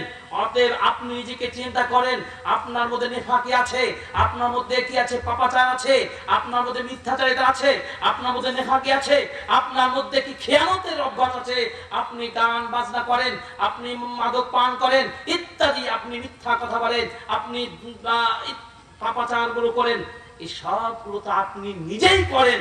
অতএব এইগুলো থেকে নিজেকে মুক্ত করতে পারবো না ইনশাআল্লাহ। এই ঈমানটাকে আপনাকে তওবার মাধ্যমে পরিচ্ছন্ন করতে হবে। কি করতে হবে? এই জায়গাটা পরিষ্কার করতে হবে। এই যে সূরাতুন নূরের 31 নম্বরে আল্লাহ বলছেন, ওয়াতুবু ইলাল্লাহি জামিআ আইয়ুহাল মুমিনুন লাআল্লাকুম তুফলিহুন। হে পৃথিবীর মানুষ, তোমরা যদি তওবা করো ইনশাআল্লাহ তোমরা সফল হবেই হবে। তওবা করবেন কিভাবে? তওবা করার জন্য আলাদা হুজুর ভাড়াটা করতে হবে না। তওবা করার জন্য এখনই সম্ভব, এখনই তওবা করেন। এই তওবা করবেন, আপনি আমি যে পাপটা করি, মনে করেন একটা পাপ করতেন, করেছেন, সেই পাপটা আপনি কালকে করবেন বা বাড়ি গেলেও করবেন। মনে করেন যে কে বেরি সিগারেট খাওয়া, এই বেরি সিগারেট খাওয়া নেকির কাজ না? এটা আপনি হয়তো এখন খাচ্ছেন না, বাড়ি গেলে খাবেন, এটা গুনাহের কাজ। এই মাদকতা সব হারাম। আল্লাহ নবী হারাম বলেছেন। হারাম খেয়ে আপনার ইবাদত কবুল হবে না, হারাম খেয়ে ইবাদত কবুল হবে না। আপনি সুদ খান, ঘুষ খান, 2 নম্বরই করেন, বাটপারি করেন, কত কিছু করেন, এইভাবে গুনাহের কাজগুলো করেছেন, যা যা করেছেন, এই মুহূর্তে আপনি বলেন আমি সব ছেড়ে দিলাম। 1 নম্বর শর্ত। 2 নম্বর, আপনি আর কোনোদিন ওই কাজগুলো, পাপগুলো করবেন না। মর্মে আল্লাহকে সাক্ষী রেখে বলবেন, আল্লাহ আমি জীবনেও ওই পাপগুলো করব না। 3 নম্বরে শর্ত হলো কি, আপনি ওই পাপের কাজগুলোকে ঘৃণা করবেন, অনুতপ্ত হবেন, এই দৃষ্টিতে নিজেকে অনুশোচনাবোধ সৃষ্টি করবেন, ঠিক সেই কাজগুলো সত্যি খারাপ ছিল, আজকে ছেড়ে দিয়েছি, আজকে আমি ভালো আছি। এইভাবে যদি খলস মনে তওবা করতে পারেন, এই তওবার পাওয়ার এত বেশি। আল্লাহ পাক বলছেন সূরাতুল ফুরকানে বলছেন, পুরো গুনাহগুলোকে আল্লাহ নেকি দ্বারা পরিবর্তন করে দিবেন। সুবহানাল্লাহ। আর কিছু লাগবে? এই জন্য ঈমানকে জাগাবেন। 2 নম্বর কি? এই রমজানকে প্রোডাক্টিভ করতে হলে আল ইস্তেদাদ আখলাকি ওয়াস সুলুকি, আখলাকগত, আচরণগত, লেনদেনগত, মুআমালা, মুশারাকা, চলাচল, লেনদেন, আচরণ, উঠা বসা, এগুলো কি করতে হবে? কি করতে হবে? ভালো করতে হবে। কিসের ভালো করতে হবে? ভালো কাকে বলে? ভালো কাকে বলে সংজ্ঞা শুনেন। আল্লাহর নবী সাল্লাল্লাহু আলাইহি সাল্লাম একদিন হেঁটে যাচ্ছেন, সাহাবীরা, কিছু সাহাবী বসে আছেন। আল্লাহ নবী বলছেন, হে আমার সাহাবীরা শোনো, আমি কি তোমাদেরকে বলবো না তোমাদের সমাজে কারা ভালো মানুষ, কারা খারাপ মানুষ? 3 বার নবী যে কথা বললেন, তখন রাসূল সাল্লাল্লাহু আলাইহি সাল্লামের এই কথা শুনে সাহাবীরা বলেন, আল্লাহ নবী অবশ্যই বলেন, কে আমাদের মধ্যে ভালো মানুষ করে? নবীজি বললেন, ভালো মানুষ তো সেই যার কাছে কল্যাণ আশা করা যায়, যার দ্বারা সমাজে কোনো ক্ষতি হয় না। আচ্ছা, এরকম ভালো মানুষ আছে না? কারো আইনে পাও দেয় না, কারো ক্ষতিও করে না, তার দ্বারা কোনো ক্ষতিও হয় না, বরং কি করা যায়, তার উপকারই পাওয়া যায়। এই লোকটা যদি মারা যায়, এই লোকটাই ভালো। আল্লাহ নবী বলছেন এই লোকটাই ভালো। এই লোকটা যে রাজুলুন সালিহুন, সৎ মানুষ। মানুষ যখন মারা যায়, তখন আপনার সন্তানকে, আপনার ছেলে মেয়েকে, আপনার এলাকার লোকেরা বলবে, জানো গো, এই লোকটা আব্দুর রহিম ছিল, এলাকার মুশরিক হুজার এলাকার লোকটা ভালো মানুষ ছিল, লোকটা কোনোদিন কারো ক্ষতি করে নাই, কারো অন্যায় করে নাই। আল্লাহর ফেরেশতারাও বলবেন আমিন। এটা কি আপনারা এই সার্টিফিকেটটা কে নিতে চান না বলেন তো? এই সার্টিফিকেটটা নিতে চান না কে? এই সার্টিফিকেট কোন সরকার নেবেন না, এই সার্টিফিকেট ফেরেশতা স্বয়ং তারা আমিন বলে কবুল করে আল্লাহর কাছে পৌঁছে দিবেন। আল্লাহু আকবার। আর নবীজি বললেন, খারাপ মানুষ কারা? যার কাছে কোনো ভালো আশা করা যায় না, যার দ্বারা ক্ষতি হয়, আছে না? এই লোকটা শুধু ঘুষটা মারে, পায়ে পা বাঁধে, শুধু গন্ডগোল পাকায়, মানুষের আইল চেপে নাই, গোরস্থানে টাকা মেরে দেয়, রাস্তাকে চাপা চেপে দেয়, আছে না? কত আছে। এই লোকটা যখন মারা যায় তখন কি বলবে? শুধু লোকটা বলে না, মা বোনদেরকে বলতে হবে। প্রতিবেশী খুব সাবধান, বলবে জানো গো রহিমার মা ভালো ছিল না, মেয়েটা খালি ঝগড়াটা ছিল, আছে না? শুনতে ভালো লাগবে? এই খারাপ মানুষ হওয়া যাবে না। আখলাক আপনাকে ঠিক করতে হবে। আখলাক যদি ঠিক না থাকে, আপনি ভালো হাজি আল্লাহ সিয়াম ইফতার করে কি লাভ হবে? রমাদানকে প্রোডাক্টিভ করবেন না, এই জন্য আপনার চরিত্রটা ঠিক করতে হবে। যে মায়েরা বোনরা পাশের প্রতিবেশী কষ্ট দেন, গালি দেন, ছেলে মেয়েকে নিয়ে গন্ডগোল করে দেন, সবর করবেন। একটা কথা মনে রাখবেন, আপনার সন্তানকে যদি গালিও দেয়, থাপ্পড় মারে, আপনি ধৈর্য ধারণ করবেন, কিন্তু আপনার মুখ দিয়ে কখনো খারাপ কথা বের হবে না।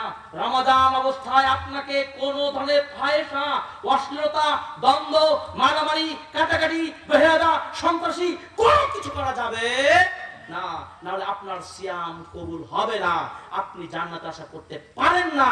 অথচ আল্লাহ রাব্বুল আলামিন বলেন, আমি আল্লাহ আমার বান্দার রমজানের সিয়াম রাখার কারণে এর প্রতিদান আমি নিজ হাতে দেব। সুবহানাল্লাহ। কারণ সাওমুলি ওয়া আনা আজজি বিহি, আমার বান্দা আমার জন্য সিয়াম রেখেছে, আমি এর প্রতিদান আমি নিজেই দেব। সুবহানাল্লাহ। অতএব আল্লাহ বলেন, মান লাম ইয়াদা কাওলা যুর ওয়া আমালা বিহি ফালাইসা লিল্লাহি হাজাতুন আন ইয়াদা তাআমাহু ওয়া শারাবাহু।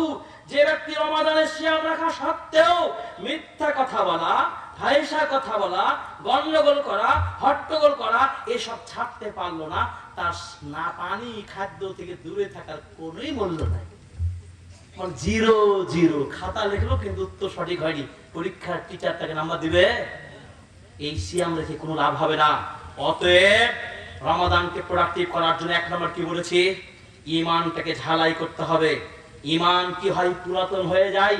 জানেন ঈমান পুরাতন হয় কিভাবে?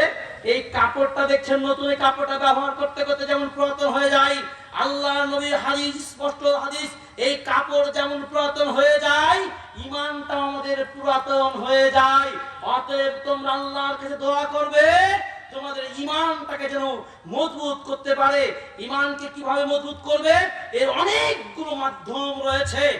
এক, আপনি আল্লাহকে স্মরণ বেশি করবেন, আল্লাহর আসমা ও সিফাত সম্পর্কে পড়াশোনা করবেন। আল্লাহর আসমা সিফাত সম্পর্কে জানতে হলে একটা বই আপনাদেরকে পড়তে হবে, মহানবী মহান আল্লাহর নাম ও গুণাবলী একটা নাম, একটা বই, আব্দুল হামিদ ফাইজির লেখা বই, ওয়াহিদিয়া লাইব্রেরি থেকে প্রকাশ পেল, গত আজকে হয়েছে। এই বইটা পড়বেন, আল আকীদা আল ওয়াসিতিয়া বইটা পড়বেন। এই বইগুলো পড়বেন, আল্লাহ সম্পর্কে আপনি জ্ঞান অর্জন করলে ঈমানটা বাড়বে। আপনাকে বলছে, তুমি যদি আমার কথা না শোনো, তোমার চাকরি খেয়ে নেব, তোমাকে এই জমিতে চাষ করতে দেব না, তোমাকে এখানে দোকানদারি করতে দেব না। এই বাহাদুরি দেখায় আপনি বলেন, মর্দে মুজাহিদের মতো বলবেন, তোমাকে দেখে ভয় পায় না, আমার রিজিকের মালিক আল্লাহ, হুয়ার রাজ্জাক, হুয়াল গফফার। এই যে ঈমান যদি দেখাতে পারেন, আল্লাহ আপনাকে রিজিকের ব্যবস্থা করে দেবে। ওই নেতা আপনাকে কিছুই করতে পারবে না। এটা নাম রাজ্জাককে চিনতে হবে, রহমানকে চিনতে হবে, রহিমকে চিনতে হবে, সত্তারকে, আজিজকে, মুহাইমিনকে, সালামকে, সব আল্লাহ। এই জ্ঞান অর্জন করলে ঈমানটা বাড়বে। নবীর জীবনী পড়লে ঈমান বাড়ে, কোরআন পড়লে ঈমান বাড়ে, আল্লাহর নিয়ামতগুলো যে চিন্তা করে ঈমান বাড়ে। আল্লাহ আপনাকে সুন্দর করে বানিয়েছেন, আল্লাহ আপনাকে সুস্থ রেখেছেন, আল্লাহ আপনাকে পুত্র সন্তান দিয়েছেন, আল্লাহ আপনার জমিনে ফসল দিয়েছেন। এই সবগুলো চিন্তা করবেন, আপনার ঈমানটা বাড়তে থাকবে। এই সব কাল ঈমান বাড়ে। এরপরে আপনি ঈমান বাড়ার রাস্তা হচ্ছে কি, বিগত দিনের বছরগুলো যা করেছেন সেগুলো অনুশোচনা করবেন, নতুন সূর্যোদয়ের জন্য নতুন উদ্যমে পাক পবিত্র হয়ে জীবন শুরু করবেন। এই কাজগুলো ঈমান বাড়ে। অত ঈমান যদি বাড়াতে না পারেন, প্রোডাক্টিভ রমাজান হবে না, প্রোডাক্টিভ রমাজান হবে না।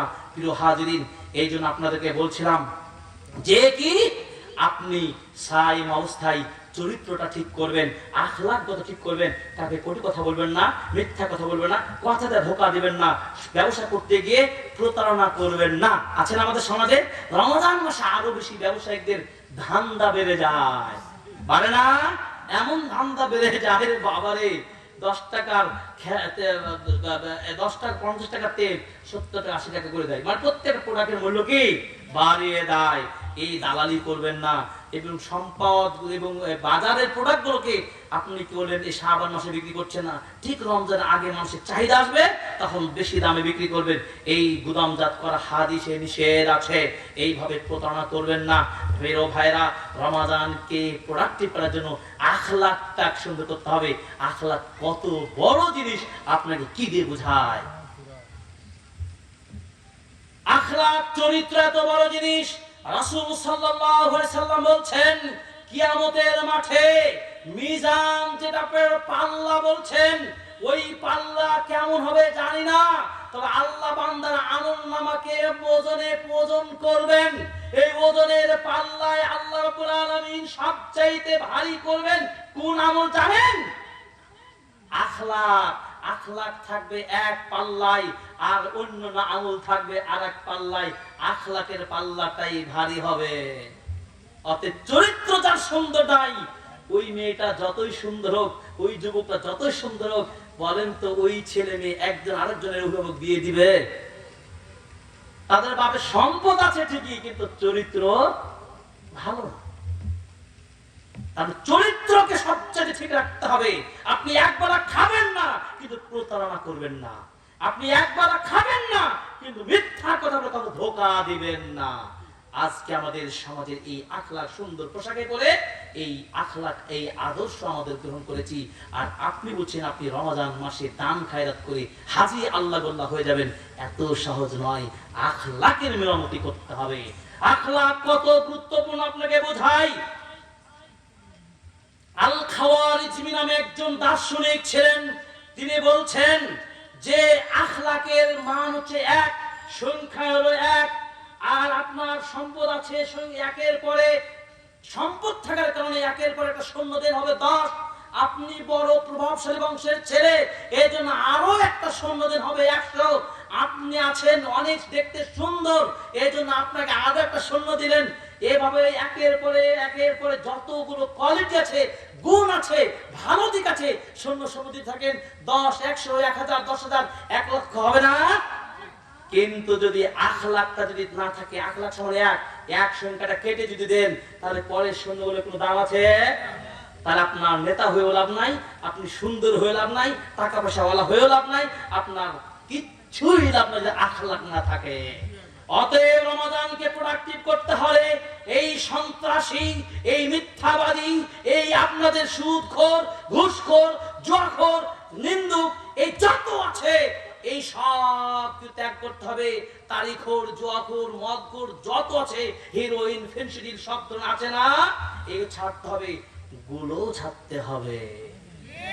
এই গুল জর্দা আমাদের অনেকে পানের নামে খান, বলেন যে স্বাদ পাই, মুখটা পানসা পানসা করে। এই কথা ছাড়েন, শয়তান আপনাকে এই করতে করতে পানসা করে দিয়েছে। এই পানসা অবস্থায় মারা গেলে কি হবে আপনি কি ভেবেছেন? কবরে জবাব কি দেবেন? কবরের ভয় কি হয় না? সেই কবরের কথা চিন্তা করেন। সেই গোরস্থানকে নিয়ে আলোচনা হচ্ছে। আপনার বাবা মা মারা গেছেন, আপনার সন্তান মারা গেছেন, আপনাকে নিয়ে চিন্তা করেন। কখন আপনার চোখ দুটি বন্ধ হয়ে যাবে, তখন কিছুই থাকবে না। ওমর উসমান রাদিয়াল্লাহু তাআলা আনহু তিনি কবরের পাশে যেতেন, কান্না করতেন, চোখ দিয়ে পানি ঝরঝর করে পড়ে যেতেন, আর তার দাড়িগুলো মুখগুলো ভিজে যেত কান্নার জোরে। আমি আপনি গোরস্থান যাই কতবার, আল্লাহ নবী প্রথমে বলেছেন কবর জিয়ারত করিও না, পরে নবী বলেছেন তোমরা কবর জিয়ারত করো। কবর জিয়ারত করলে কি হবে? কবর জিয়ারত করলে পরকালের কথা মনে আসবে, মৃত্যুর কথা স্মরণ আসবে, মৃত্যুর প্রস্তুতি গ্রহণ করা হবে। প্রিয় মা বোনদেরকে বলছি, ভাই বোনদের বলছি, মৃত্যুর কথা স্মরণ কেন করবে জানেন? মৃত্যুকে স্মরণ করে 3টা লাভ। ভালো করে শুনেন, হাজার আলোচনা, শুধু মনে রাখেন, খুব দ্রুত বলা যাওয়ার চেষ্টা করছি। মরণকে স্মরণ করলে 3টা লাভ। কি লাভ? 1 নম্বর, দ্রুত তওবা করার সুযোগ পাবেন। এখনই ভাবছেন যদি সত্যি মরে যাই, হুজুর বলছে যদি মরে যাই, আল্লাহ ক্ষমা করে দাও, কি হচ্ছে আপনার মনে হয় না? এরকম হয় না? এই দ্রুত তওবা করবেন যদি সত্যি কোনো স্থানে আমাদের মৃত্যু হতে পারে, এখনই ভূমিকম্প হতে পারে, আমার বক্তব্য কথা বন্ধ হতে পারে। এই কত কয়েকদিন আগে একজন বক্তব্য দিচ্ছে, তার এই বক্তব্য দিতে তিনি মারা গেলেন। আমি যেন আপনাদের সেই গ্যারান্টি নাই, আপনার গ্যারান্টি নাই, আমাদের মা বোনদের গ্যারান্টি নেই। এই মৃত্যুর কথা স্মরণ করলে কি হবে? 1 নম্বর লাভ কি? তওবা করলেন, আর আল্লাহ যদি তওবাটা কবুল করেন তাহলে কি? জান্নাত। 2 নম্বর কি? অল্প পেয়ে সন্তুষ্ট থাকবেন। 10 টাকা পেয়েছেন, 10 টাকায় পেয়ে খুশি থাকবেন। ডাল ভাত দিয়ে আপনার সাহারি ইফতারি হয়েছে, ওটাতেই খুশি থাকবেন। গোস্ত পোলাও নিয়ে আপনার হতাশা হবে না। কারণ মরলেই তো সকাল। এখন যদি বলি সকাল, মরলে আর সকাল দেখতে পাবেন না। আব্দুল উমর রাদিয়াল্লাহু তাআলা আনহু তিনি বলছেন, ইদা আসবাহতা ফালা তানতাদিস সাবাহ ওয়া ইদা আমসাইতা ফালা তানতাদিস সাবাহ। যখন তুমি সকাল করবে সন্ধ্যার আশা করিও না, যখন সন্ধ্যা করবে সকালের আশা করিও না। এইভাবে ফকিরি হালাতে, গরিবি হালাতে চলবেন। নবীজি বলেছেন, কুন ফিদ দুনিয়া কাআন্নাকা গারিবুন আও আবিস সাবিল। আব্দুল উমর রাদিয়াল্লাহু তাআলা আনহু কাঁধের উপর হাত রেখে নবীজি বলছেন, আব্দুল্লাহ শোনো, দুনিয়া নিয়ে তো বাহাদুরি করিও না। দুনিয়ার জীবনে একটা গরিবি হালাতে চলো, মুসাফিরের মতো চলো। এত ভাবসাব নিয়ে এত দাঁত দেখায় না, ক্ষমতা দেখায় না। কে বলেছেন? আল্লাহ নবী বলেছেন। তাই মরণকে স্মরণ করে লাভ। 3টা। 1 নম্বর কি বললাম? তওবা করবেন দ্রুত। 2 নম্বর যা পেয়েছেন সেটাতে খুশি থাকবেন। 3 নম্বর ইবাদতের গতিটা বাড়বে না কমবে? এর আল্লাহরে যদি মরণ হয়ে যায়, এই উজু করি, 2 রাকাত নামাজ পড়ি, আল্লাহ ক্ষমা করে দাও, হতে পারে না? এই জন্য সকাল সন্ধ্যা একটা দোয়া আপনি বেশি বেশি পড়বেন। আল্লাহ নবী বলেছেন, সাইয়্যিদুল ইস্তিগফার নামে একটা দোয়া আছে, সকালে যদি কেউ পড়ে সন্ধ্যা হওয়ার আগে মারা যায়, আল্লাহ নবী বলেছেন নিশ্চিত জান্নাত চলে যাবে। কেউ যদি সন্ধ্যায় পড়ে সকালের আগে যদি মারা যায়, ওই লোকটা জান্নাত চলে যাবে। সেই দোয়াটা শিখতে হবে না হবে না? সেই দোয়া শিখতে হবে। যেন শুরুতেই বলেছি, ইলম অর্জন করতে হবে, শিখতে হবে, জানতে হবে। আল্লাহুম্মা আনতা রাব্বি লা ইলাহা ইল্লা আনতা খালাকতানি ওয়া আনা আবদুকা ওয়া আনা আলা আহদিকা ওয়া ওয়াদিকা মাসতাতাতু। এই দোয়াটা আপনি মুখস্থ করবেন আর পড়বেন, আমল করবেন। আল্লাহর নবীর একটা দোয়া আছে, কোরআনের সবচেয়ে দামি আয়াত কোনটা জানেন? সূরাতুল বাকারার আয়াতুল কুরসি বলা হয়। আল্লাহ নবী বলেন, কেউ যদি আয়াতুল কুরসি দিনে রাতে এই আয়াতটা পড়ে, বিশেষ করে ফরজ নামাজের পরে কেউ যদি এই আয়াতটা পড়ে, তাহলে মরলেই তার জান্নাত। সুবহানাল্লাহ। আল্লাহু লা ইলাহা ইল্লা হুয়াল হাইয়ুল কাইয়ুম। এই দোয়াটা কত পাওয়ারফুল জানেন? এইজন্য আপনাকে বলি, আল্লাহ নবী বলছেন, কেউ যদি ঘুমানোর সময় যদি ঘুমানোর আগে সুন্দর করে উযু করবেন। ভালো করে শুনুন, আমি শেষ করে দেব, এই জন্য আমি আলোচনা করছি। ঘুমানোর কিছু আদব আছে। আপনি কি করবেন? প্রতিদিন সুন্দর করে উযু করবেন। মা বোনরা ভালো করে শুনেন, আপনারা শুনেন, সুন্দর করে উযু করবেন। আজকে থেকে শুরু করবেন। এত রাত হয়েছে ভয়ে, ঠান্ডা ভয় করবেন না। চিন্তা করুন, আজকে থেকে একটা আমল শিখে যাবেন। জয়নুল আবেদিন আপনাদের এলাকায় প্রথম এসেছে। যদি আপনার পার্শ্ববর্তী রাজশাহী শহরে থাকি, যদি ভাগ্য ভালো থাকে, আল্লাহ যদি সুযোগ করে দেন, আবারও বারবার দেখা হবে আপনাদের সাথে। আমি দেশেই আছি, সৌদি আরবের মদিনা বিশ্ববিদ্যালয়ে পড়তাম, পড়াশোনা শেষ করে বাংলাদেশে থাকি। আপনাদেরকে অত্যন্ত ভালোবাসি। যে কোনো মুহূর্তে আমাকে পাবেন, ফোন দিবেন, ফোন নাম্বার রাখবেন। আমি আছি আপনাদেরকে দিন শিখতে শিখাতে, যত কষ্ট লাগে আমি আপনাদেরকে দেব। আপনারা আমার সাথে থাকবেন? কি পছন্দ হলো না? ইনশাআল্লাহ। আল্লাহ রাব্বুল আলামিন আমাদেরকে কবুল করুন, আমিন। যে কথা বলছিলাম, রাতের আমল কিছু করবেন, সুন্দর করে উযু করবেন। উযু করার আগে মিসওয়াক ব্রাশটা করে নেবেন। এটা দাঁতেরও সুস্থতা, মুখেরও পবিত্রতা। নবীজির মিসওয়াকের গুরুত্ব বেশি দিয়েছেন, আপনারাও জানেন। অতএব মিসওয়াক বা ব্রাশ করে সুন্দর করে উযু করে এরপর 2 রাকাত নামাজ পড়ে আপনি বিছানাটাকে সুন্দর করে ঝাড়বেন। বিছানা ঝাড়ার ক্ষেত্রে সহজ পদ্ধতি হচ্ছে, হাদিসের পদ্ধতি হলো কি, আপনার গায়ের যে কাপড়টা থাকবে কাপড়টা দিয়েই ঝাড়বেন। অন্য কিছুতে ঝাড়া যাবে, তাতে সমস্যা নাই, কিন্তু ঝাড়ার গুরুত্বটা আছে। কারণ ওই বিছানায় কে ছিল, কখন কে আসছে, হতে পারে জিন দেখতে পায় না, অন্য প্রাণীকে দেখতে পায় না। আপনি কি করবেন? ওটা ঝেড়ে দিবেন। এরপরে বিছানায় সুন্দর করে বসবেন। বসার পরে আপনি কি করবেন? শোয়ার আগে ঘুমানোর দোয়াটা তো পড়বেন, আল্লাহ বিসমিল্লাহ আমতু আহিয়াটা পড়বেন। এছাড়া আরো কয়েকটা জিকিরের দোয়া আছে, দোয়ার বইতে শিখবেন। আমি মৌলিকটা বলছি। এরপর 3 কুল যেটা আমরা বলি, 3 কুল নাস ফালাক ইখলাস, এই 3টা সূরা 3 বার করে পড়বেন। পড়ে হাতে ফুঁত দিবেন। ফুঁ দেওয়ার পরে এই মাথার কপাল থেকে নিয়ে এইভাবে বডির সামনে থেকে নিয়ে পিছন দিকে না, একেবারে পার সামনে পর্যন্ত আপনি মাসাজ করবেন। 3 বার করবেন। আপনার কেউ ক্ষতি করতে পারবে না। এরপর আয়াতুল কুরসি পড়বেন। শয়তান এবং জিন ভূত যাই বলেন, কেউ ক্ষতি করতে পারবে না। এইভাবে আপনি ঘুমিয়ে যাবেন ডান কাত হয়ে। আপনার ঘুমটা হবে শান্তির, আরামের, কোনো ধরনের ক্ষতি হবে না। আপনার মা বোনদের বাচ্চার চিৎকার রাতে কান্নাও করবে না এই চিকিৎসা না জানার কারণে। আর জানা দরজাগুলো তো অবশ্যই বিসমিল্লাহ বলে লাগিয়ে দিবেন। এইভাবে প্রত্যেকদিন করবেন, আরামের ঘুম হবে। যদি মারাও যান তারপর আপনি দোয়া কালাম পড়েই মারা গেলেন, পবিত্র হয়ে মারা গেলেন, আল্লাহ সেদিন সাক্ষী আপনার এই ইবাদতকে কবুল করেন, তাহলে আপনার জন্য নাজাত হয়ে যাবে ইনশাআল্লাহ। সকাল সন্ধ্যায় কিছু দোয়া আমল আছে, এইগুলো তো করবেন ঘুমানোর আগেই। সকাল সন্ধ্যা মা বোনরা অবশ্যই করবেন। বিনা পয়সায় চিকিৎসা, এগুলো ইসলামের চিকিৎসাগুলো আপনাকে যদি বলা হয় অনেক রোগ বালাই থেকে বেঁচে যাবেন। যেমন কিছু দোয়া আছে, এই দোয়াগুলো তো করবেন, সাইয়্যিদ ইস্তেগফার, আয়াতুল কুরসি। এরপরে আপনার নাস ফালাকে ক্লাস অন্যান্য সময় মাগরিবের নামাজে করবেন, ফজর নামাজ পড়ে করবেন। এরপরে সকাল সন্ধ্যা একটা দোয়া আছে, এই একটা ছোট্ট দোয়া ট্যাবলেটের মতো মুখস্থ করে নেবেন। রাযীতু বিল্লাহি রাব্বাও ওয়া বিল ইসলামি দীনাও ওয়া বি মুহাম্মাদিন সাল্লাল্লাহু আলাইহি ওয়াসাল্লাম নাবিয়্যা। বলেন তো আমার সাথে, রাযীতু বিল্লাহি রাব্বাও ওয়া বিল ইসলামি দীনাও ওয়া বি মুহাম্মাদিন সাল্লাল্লাহু আলাইহি ওয়াসাল্লাম নাবিয়্যা। আমি আল্লাহকে রব হিসেবে পেয়ে খুশি, আমি ইসলামকে পেয়ে খুশি, এবং মুহাম্মদ আমাদের নবী হিসেবে পেয়ে খুশি। এই দোয়াটা 3 বার সকালে সন্ধ্যা যদি পড়েন, আল্লাহ বলছেন ওই ব্যক্তির প্রতি আল্লাহ সন্তুষ্ট হয়ে যান, আল্লাহ তার জন্য জান্নাত ওয়াজিব করে দেন। সুবহানাল্লাহ। আল্লাহর নবী বলছেন সকাল সন্ধ্যায় 10 বার করে তার উপর দুরূদ পাঠ করবেন। আল্লাহু সাল্লি ওয়া সাল্লিম ওয়া বারিক আলা নবী, ছোটটাই পড়েন অথবা বড়টাই পড়েন, দুরূদ ইব্রাহিম করবেন। এরপর লা ইলাহা ইল্লাল্লাহু ওয়াহদাহু লা শারীকা লাহুল মুলকু ওয়া লাহুল হামদু ওয়া হুয়া আলা কুল্লি শাইইন কাদির 10 বার পড়বেন। অনেক ফজিলত আছে, এই দোয়াগুলো আপনারা পড়বেন। আরেকটা দোয়া পড়বেন, বিসমিল্লাহিল্লাযী লা ইয়াদুররু মা ইসমিহি শাইউন ফিল আরদি ওয়া লা ফিস সামাই ওয়া হুয়াস সামিউন বাসীর সামিউন আলিম। এই দোয়াটা পড়বেন। এই দোয়াটা যদি পড়েন সকাল সন্ধ্যায় সাপ বিচ্ছু কীটপতঙ্গ কেউ ক্ষতি করতে পারবে না। এবং বিকাল বেলায় অবশ্যই পড়বেন আউযু বিকালিমাতিল্লাহি তাম্মাতি মিন শাররি মা খালাক 3 বার পড়বেন। এই যে জঙ্গল বঙ্গলে বিভিন্ন জায়গায় রাস্তাঘাটে চলেন, সাপ বিচ্ছু কেউ আপনাকে টোকাও দিতে পারবে না, ক্ষতি করতে পারবে না। এই কিছু দোয়া কালাম করে যে ঝাড়ফুঁক দিয়ে চলেন, তাহলে সন্তানরা ভালো থাকবে, কেউ মানে নজর লাগাতেও পারবে না। মা বোনেরা তাবিজ দিবেন না, টিপ দিবেন না। এই দোয়া কালামগুলো বিয়ের আগে শিখবেন, নাহলে ছেলেদেরকে শিখবেন, ইউটিউবে শিখবেন, বইপত্র কিনবেন, একটু কিছু শিখে নেবেন। বাচ্চাদেরকে তাবিজ কবজ দেওয়া লাগবে না। তাবিজ যদি পড়েন ইবাদত কবুল হবে না। মাজাই তাবিজ ব্যবহার করেন, হাতে ব্যবহার করেন, বালা ব্যবহার করেন, কিসের বালা?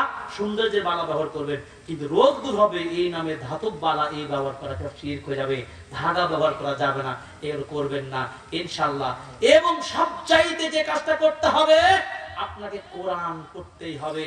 রাতে যখন ঘুমাবেন আরেকটা আমল বলতে ভুলে গেছি, সূরা বাকারা শেষ 2 আয়াত অবশ্যই পড়বেন। সূরা বাকারা তেলাওয়াত করার চেষ্টা করবেন। এই ছিল, অনেক কথা ছিল। রমাজানকে প্রোডাক্টিভ রমাজান করতে হলে আপনাকে বলছিলাম 1 নম্বর ঈমানটাকে মজবুত করবেন, 2 নম্বর কি বলছিলাম আখলাকটাকে সুন্দর করে গঠন করবেন, 3 নম্বর কি ইবাদত গুজার ব্যক্তি হবেন। ইবাদতে কোনো টালবাহানা করবেন না, অলসতা ত্যাগ করে দিতে হবে। আর কয়দিন বাঁচবো, এবারে রমাজান হতে পারে আমার জীবনের শেষ রমাজান। একজন সাহাবীর কথা বলি, শুনে যান। একজন সাহাবীর কথা শুনেন। সেই সাহাবীর কথা, তিনি বদরের যুদ্ধে অংশগ্রহণ করতে পারেননি। পরবর্তীতে তিনি উহুদের যুদ্ধে অংশগ্রহণ করেছেন। উহুদের যুদ্ধে অংশগ্রহণ করার পরে তিনি কি করছেন? তিনি একজন সাহাবী সাক্ষাতে বলছেন, শোনো, আমি বদরের যুদ্ধে থাকতে পারি নাই, কিন্তু আজকে উহুদের যুদ্ধে এমন কিছু কাজ করব, আমার আল্লাহকে দেখাবো। মানে কি? আমি মর্দে মুজাহিদের সংগ্রাম করব। এই যুদ্ধে আমি হয় বাঁচলে শহীদ, বাঁচলে গাজী, মরলে শহীদ। কি হকের পক্ষে কি সংগ্রাম করতে আপনারা পারবেন না? হকের পক্ষে, বাতিলের বিপক্ষে, হকের পক্ষে আপনি লড়াই সংগ্রাম করবেন। সেই সাহাবী কি করলেন? এ কথা বলতেই তিনি জিহাদের ময়দানে নেমে গেলেন। এরপর তিনি শহীদ হয়ে গেলেন। তার শরীরে 80-ও ঊর্ধ্বে ক্ষত বিক্ষত হয়ে গেল। তার চেহারা পর্যন্ত চেনা যায় না। তার বোন তার হাতের চিহ্ন দেখে চিনতে পারলো সে আমার ভাই। এরপরে তিনি ওই যে সাহাবীর সামনে বলেছিলেন, আজকে এমন কাজ করব, আল্লাহকে দেখিয়ে দেব।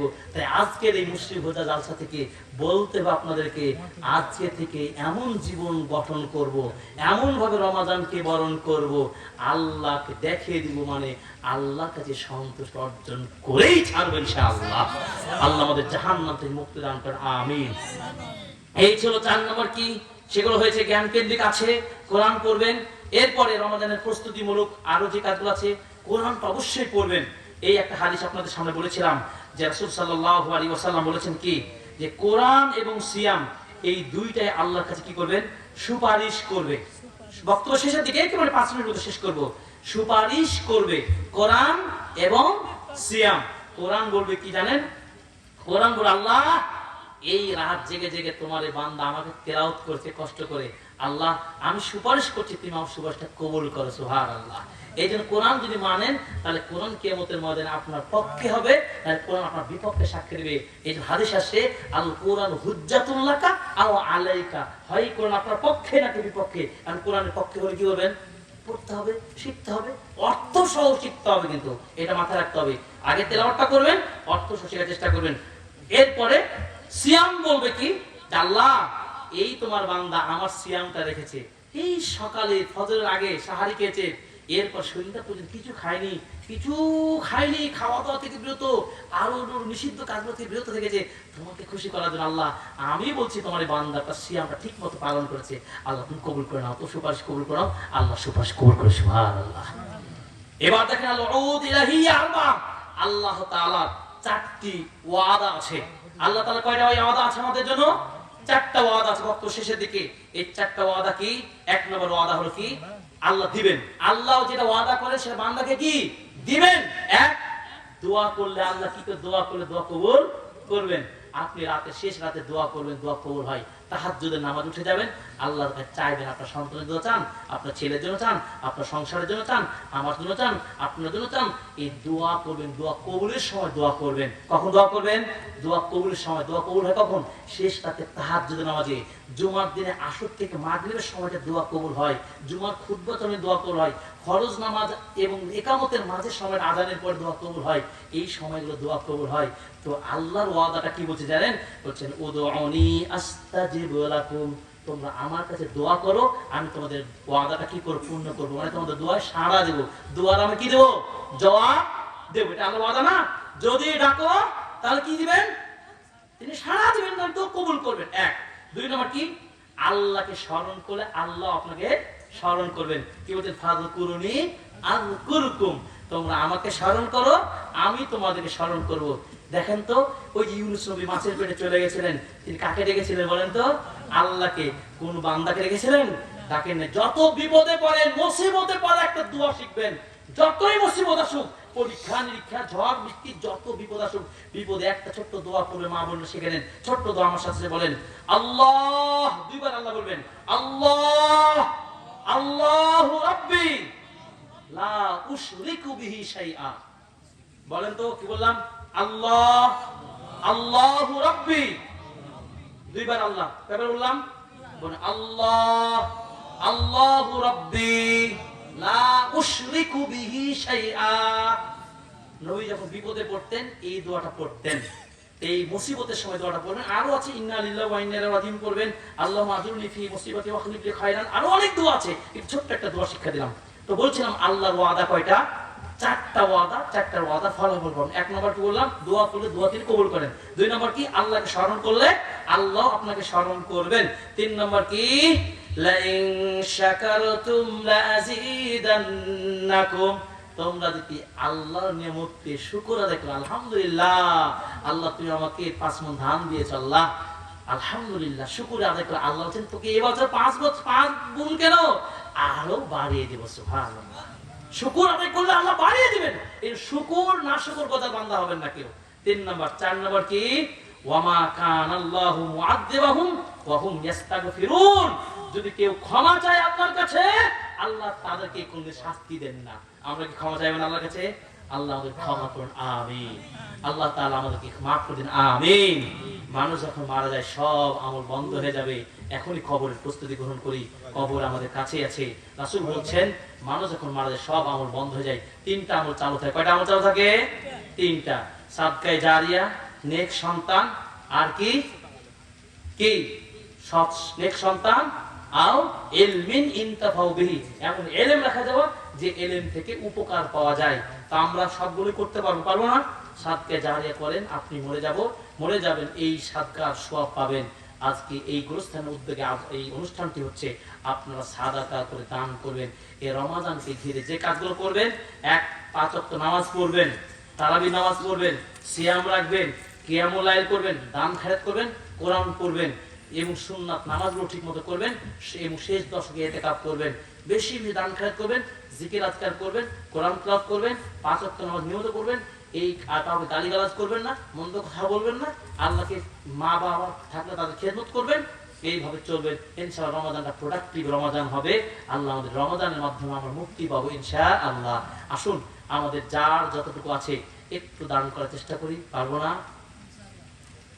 আনফিকে ইবনে আদম, দান করলে কমে না, দান করলে কি হয়? কমে না। 10 জন 1000 করে কে দিতে পারবেন? একটু একজন। 1 নম্বর আমি, আমার পরিবার পক্ষ থেকে আমি 1000 টাকা দিলাম। আলহামদুলিল্লাহ। আমার সাথে আর কে আসবেন? আর কে আসবেন বলেন? 9 জন। একজন, আর একজন হলো আমি হলাম, আর একজন বলেন। 1000 আমি। এরপরে 2 নম্বর পারবেন না? আমি দিলাম 1000 হুজুর। আলহামদুলিল্লাহ। আমাদের আহমদুল্লাহ হুজুর 1000, 2 হুজুরে 2000। আমি দিলাম 1000। এই আমাদের আরেক হুজুর 3000। মারহাবা। আর কে আছেন বলেন? 500। আলহামদুলিল্লাহ। চাচার সাথে আরেকজন যুক্ত হয়েছে, 4 নম্বরে যান। এই যে হয়ে গেল 4 জন হয়ে গেল 4। 5 নম্বর, 5 নম্বর খুবই শর্ট, আমি 2-1 মিনিট বলবো, আমার মা বোনদের থেকেও দিতে পারবেন। 5 নম্বর 5000 টাকা হোক। কে কে দিবেন? 5500। ওনার সাথে আরেকজন যোগ দেন, তাহলে 5000 হবে। আরেকজন হবে ওনার সাথে, মাশাআল্লাহ। কে হবে আরেকজন? 500 বলেছেন, ওনার সাথে যোগ দেন আরেকজন, তাহলে হয়ে যাবে 5000। 500 কম আছে, আরেকজন। আল্লাহ কবুল করুন, আমিন। কিন্তু 500 কম থাকলো এখনো, 10 যে দিতে পারেনি। আমি তো শুরু করে দিয়েছি, আমার সাথে একটু যুক্ত হয়ে যান। আরে বাবা, এটাই থাকবে, এটাই থাকবে। আল্লাহ তাআলা আমাদের কবুল করুন, আমিন। আমাদের মা বাবাদেরকে ক্ষমা করুন, আমিন। আমাদের মাইয়েত অনেকে মারা গেছে না? মারা গেছেন, অনেকে মারা গেছেন, আল্লাহ তাদেরকে ক্ষমা করুন, আমিন। দেশে বিদেশে যারা আমাদের বক্তব্য শুনছেন, আল্লাহ প্রত্যেককে উত্তম যাজা দান করুন, আমিন। আল্লাহ তাআলা আমাদের অনেক অসুস্থ, অনেকে ক্যান্সার রোগী আছে, অনেক আত্মীয় স্বজন নাই। আমার 2টা চাচা অসুস্থ, আমাদের আত্মীয় স্বজন বিদেশে আছে, দেশে আছে, অনেকে আছে, আপনাদের আছেন। আল্লাহ সকলকে তুমি শেফা দান করুন, আমিন। আল্লাহ তুমি আমাদের দেশটাকে রক্ষা করো, আমিন। এই দেশটাকে সোনার দেশে ইসলাম কোরআনের আইন হুকুমত বিধান প্রত্যেকটা ঘরে ঘরে। বাপ মা মারা গেছে, টুটুল মাশাআল্লাহ, মারহাবা। টুটুলের বাপ মার জন্য তার সন্তান 1000 টাকা দিয়েছেন, মারহাবা। আল্লাহুম্মা মাগফির লাহুম ওয়ারহামহুম ওয়াদখুলুল জান্নাহ ওয়াইদুম আযাবিকুম মিন আযাবিন নার। আল্লাহ তার মা বাবা সহ সকলের মা বাবাকে ক্ষমা করুন, আমিন। হে আল্লাহ আমাদের ভুল ত্রুটি ক্ষমা করুন, আমিন। হে আল্লাহ আমরা তওবা করছি, আমরা সব গুনাহগুলো তুমি মাফ করে দাও, আমিন। আল্লাহ আমাদের আগামী দিনগুলোকে উজ্জ্বল বর্তমান, আমিন। নুরুল হক 500 টাকা, মাশাআল্লাহ। হকের আলো, আল্লাহ তার এই দান কবুল করুন, আমিন। মা বোনদেরকে সুস্থ রাখুন। সকল মা বোন আমার জন্য দোয়া করবেন। আপনাদের সবার জন্য মুসলিম ভোজা আমার খুব ভালো লেগেছে, আপনাদের জন্য সবসময় দোয়া থাকবে। আসবো, আপনারাও আসবেন, দোয়া করবেন, আমিও দোয়া করছি। আল্লাহ আমাদেরকে সুস্থ রাখুন, বাঁচিয়ে রাখুন, এই বলে আমরা বক্তব্য শেষ করছি। সুবহানাকা আল্লাহুম্মা ওয়া বিহামদিকা আশহাদু আল্লা ইলাহা ইল্লা আনতা আস্তাগফিরুকা ওয়া আতুবু ইলাইক। আসসালামু আলাইকুম ওয়া রাহমাতুল্লাহি ওয়া বারাকাতুহু।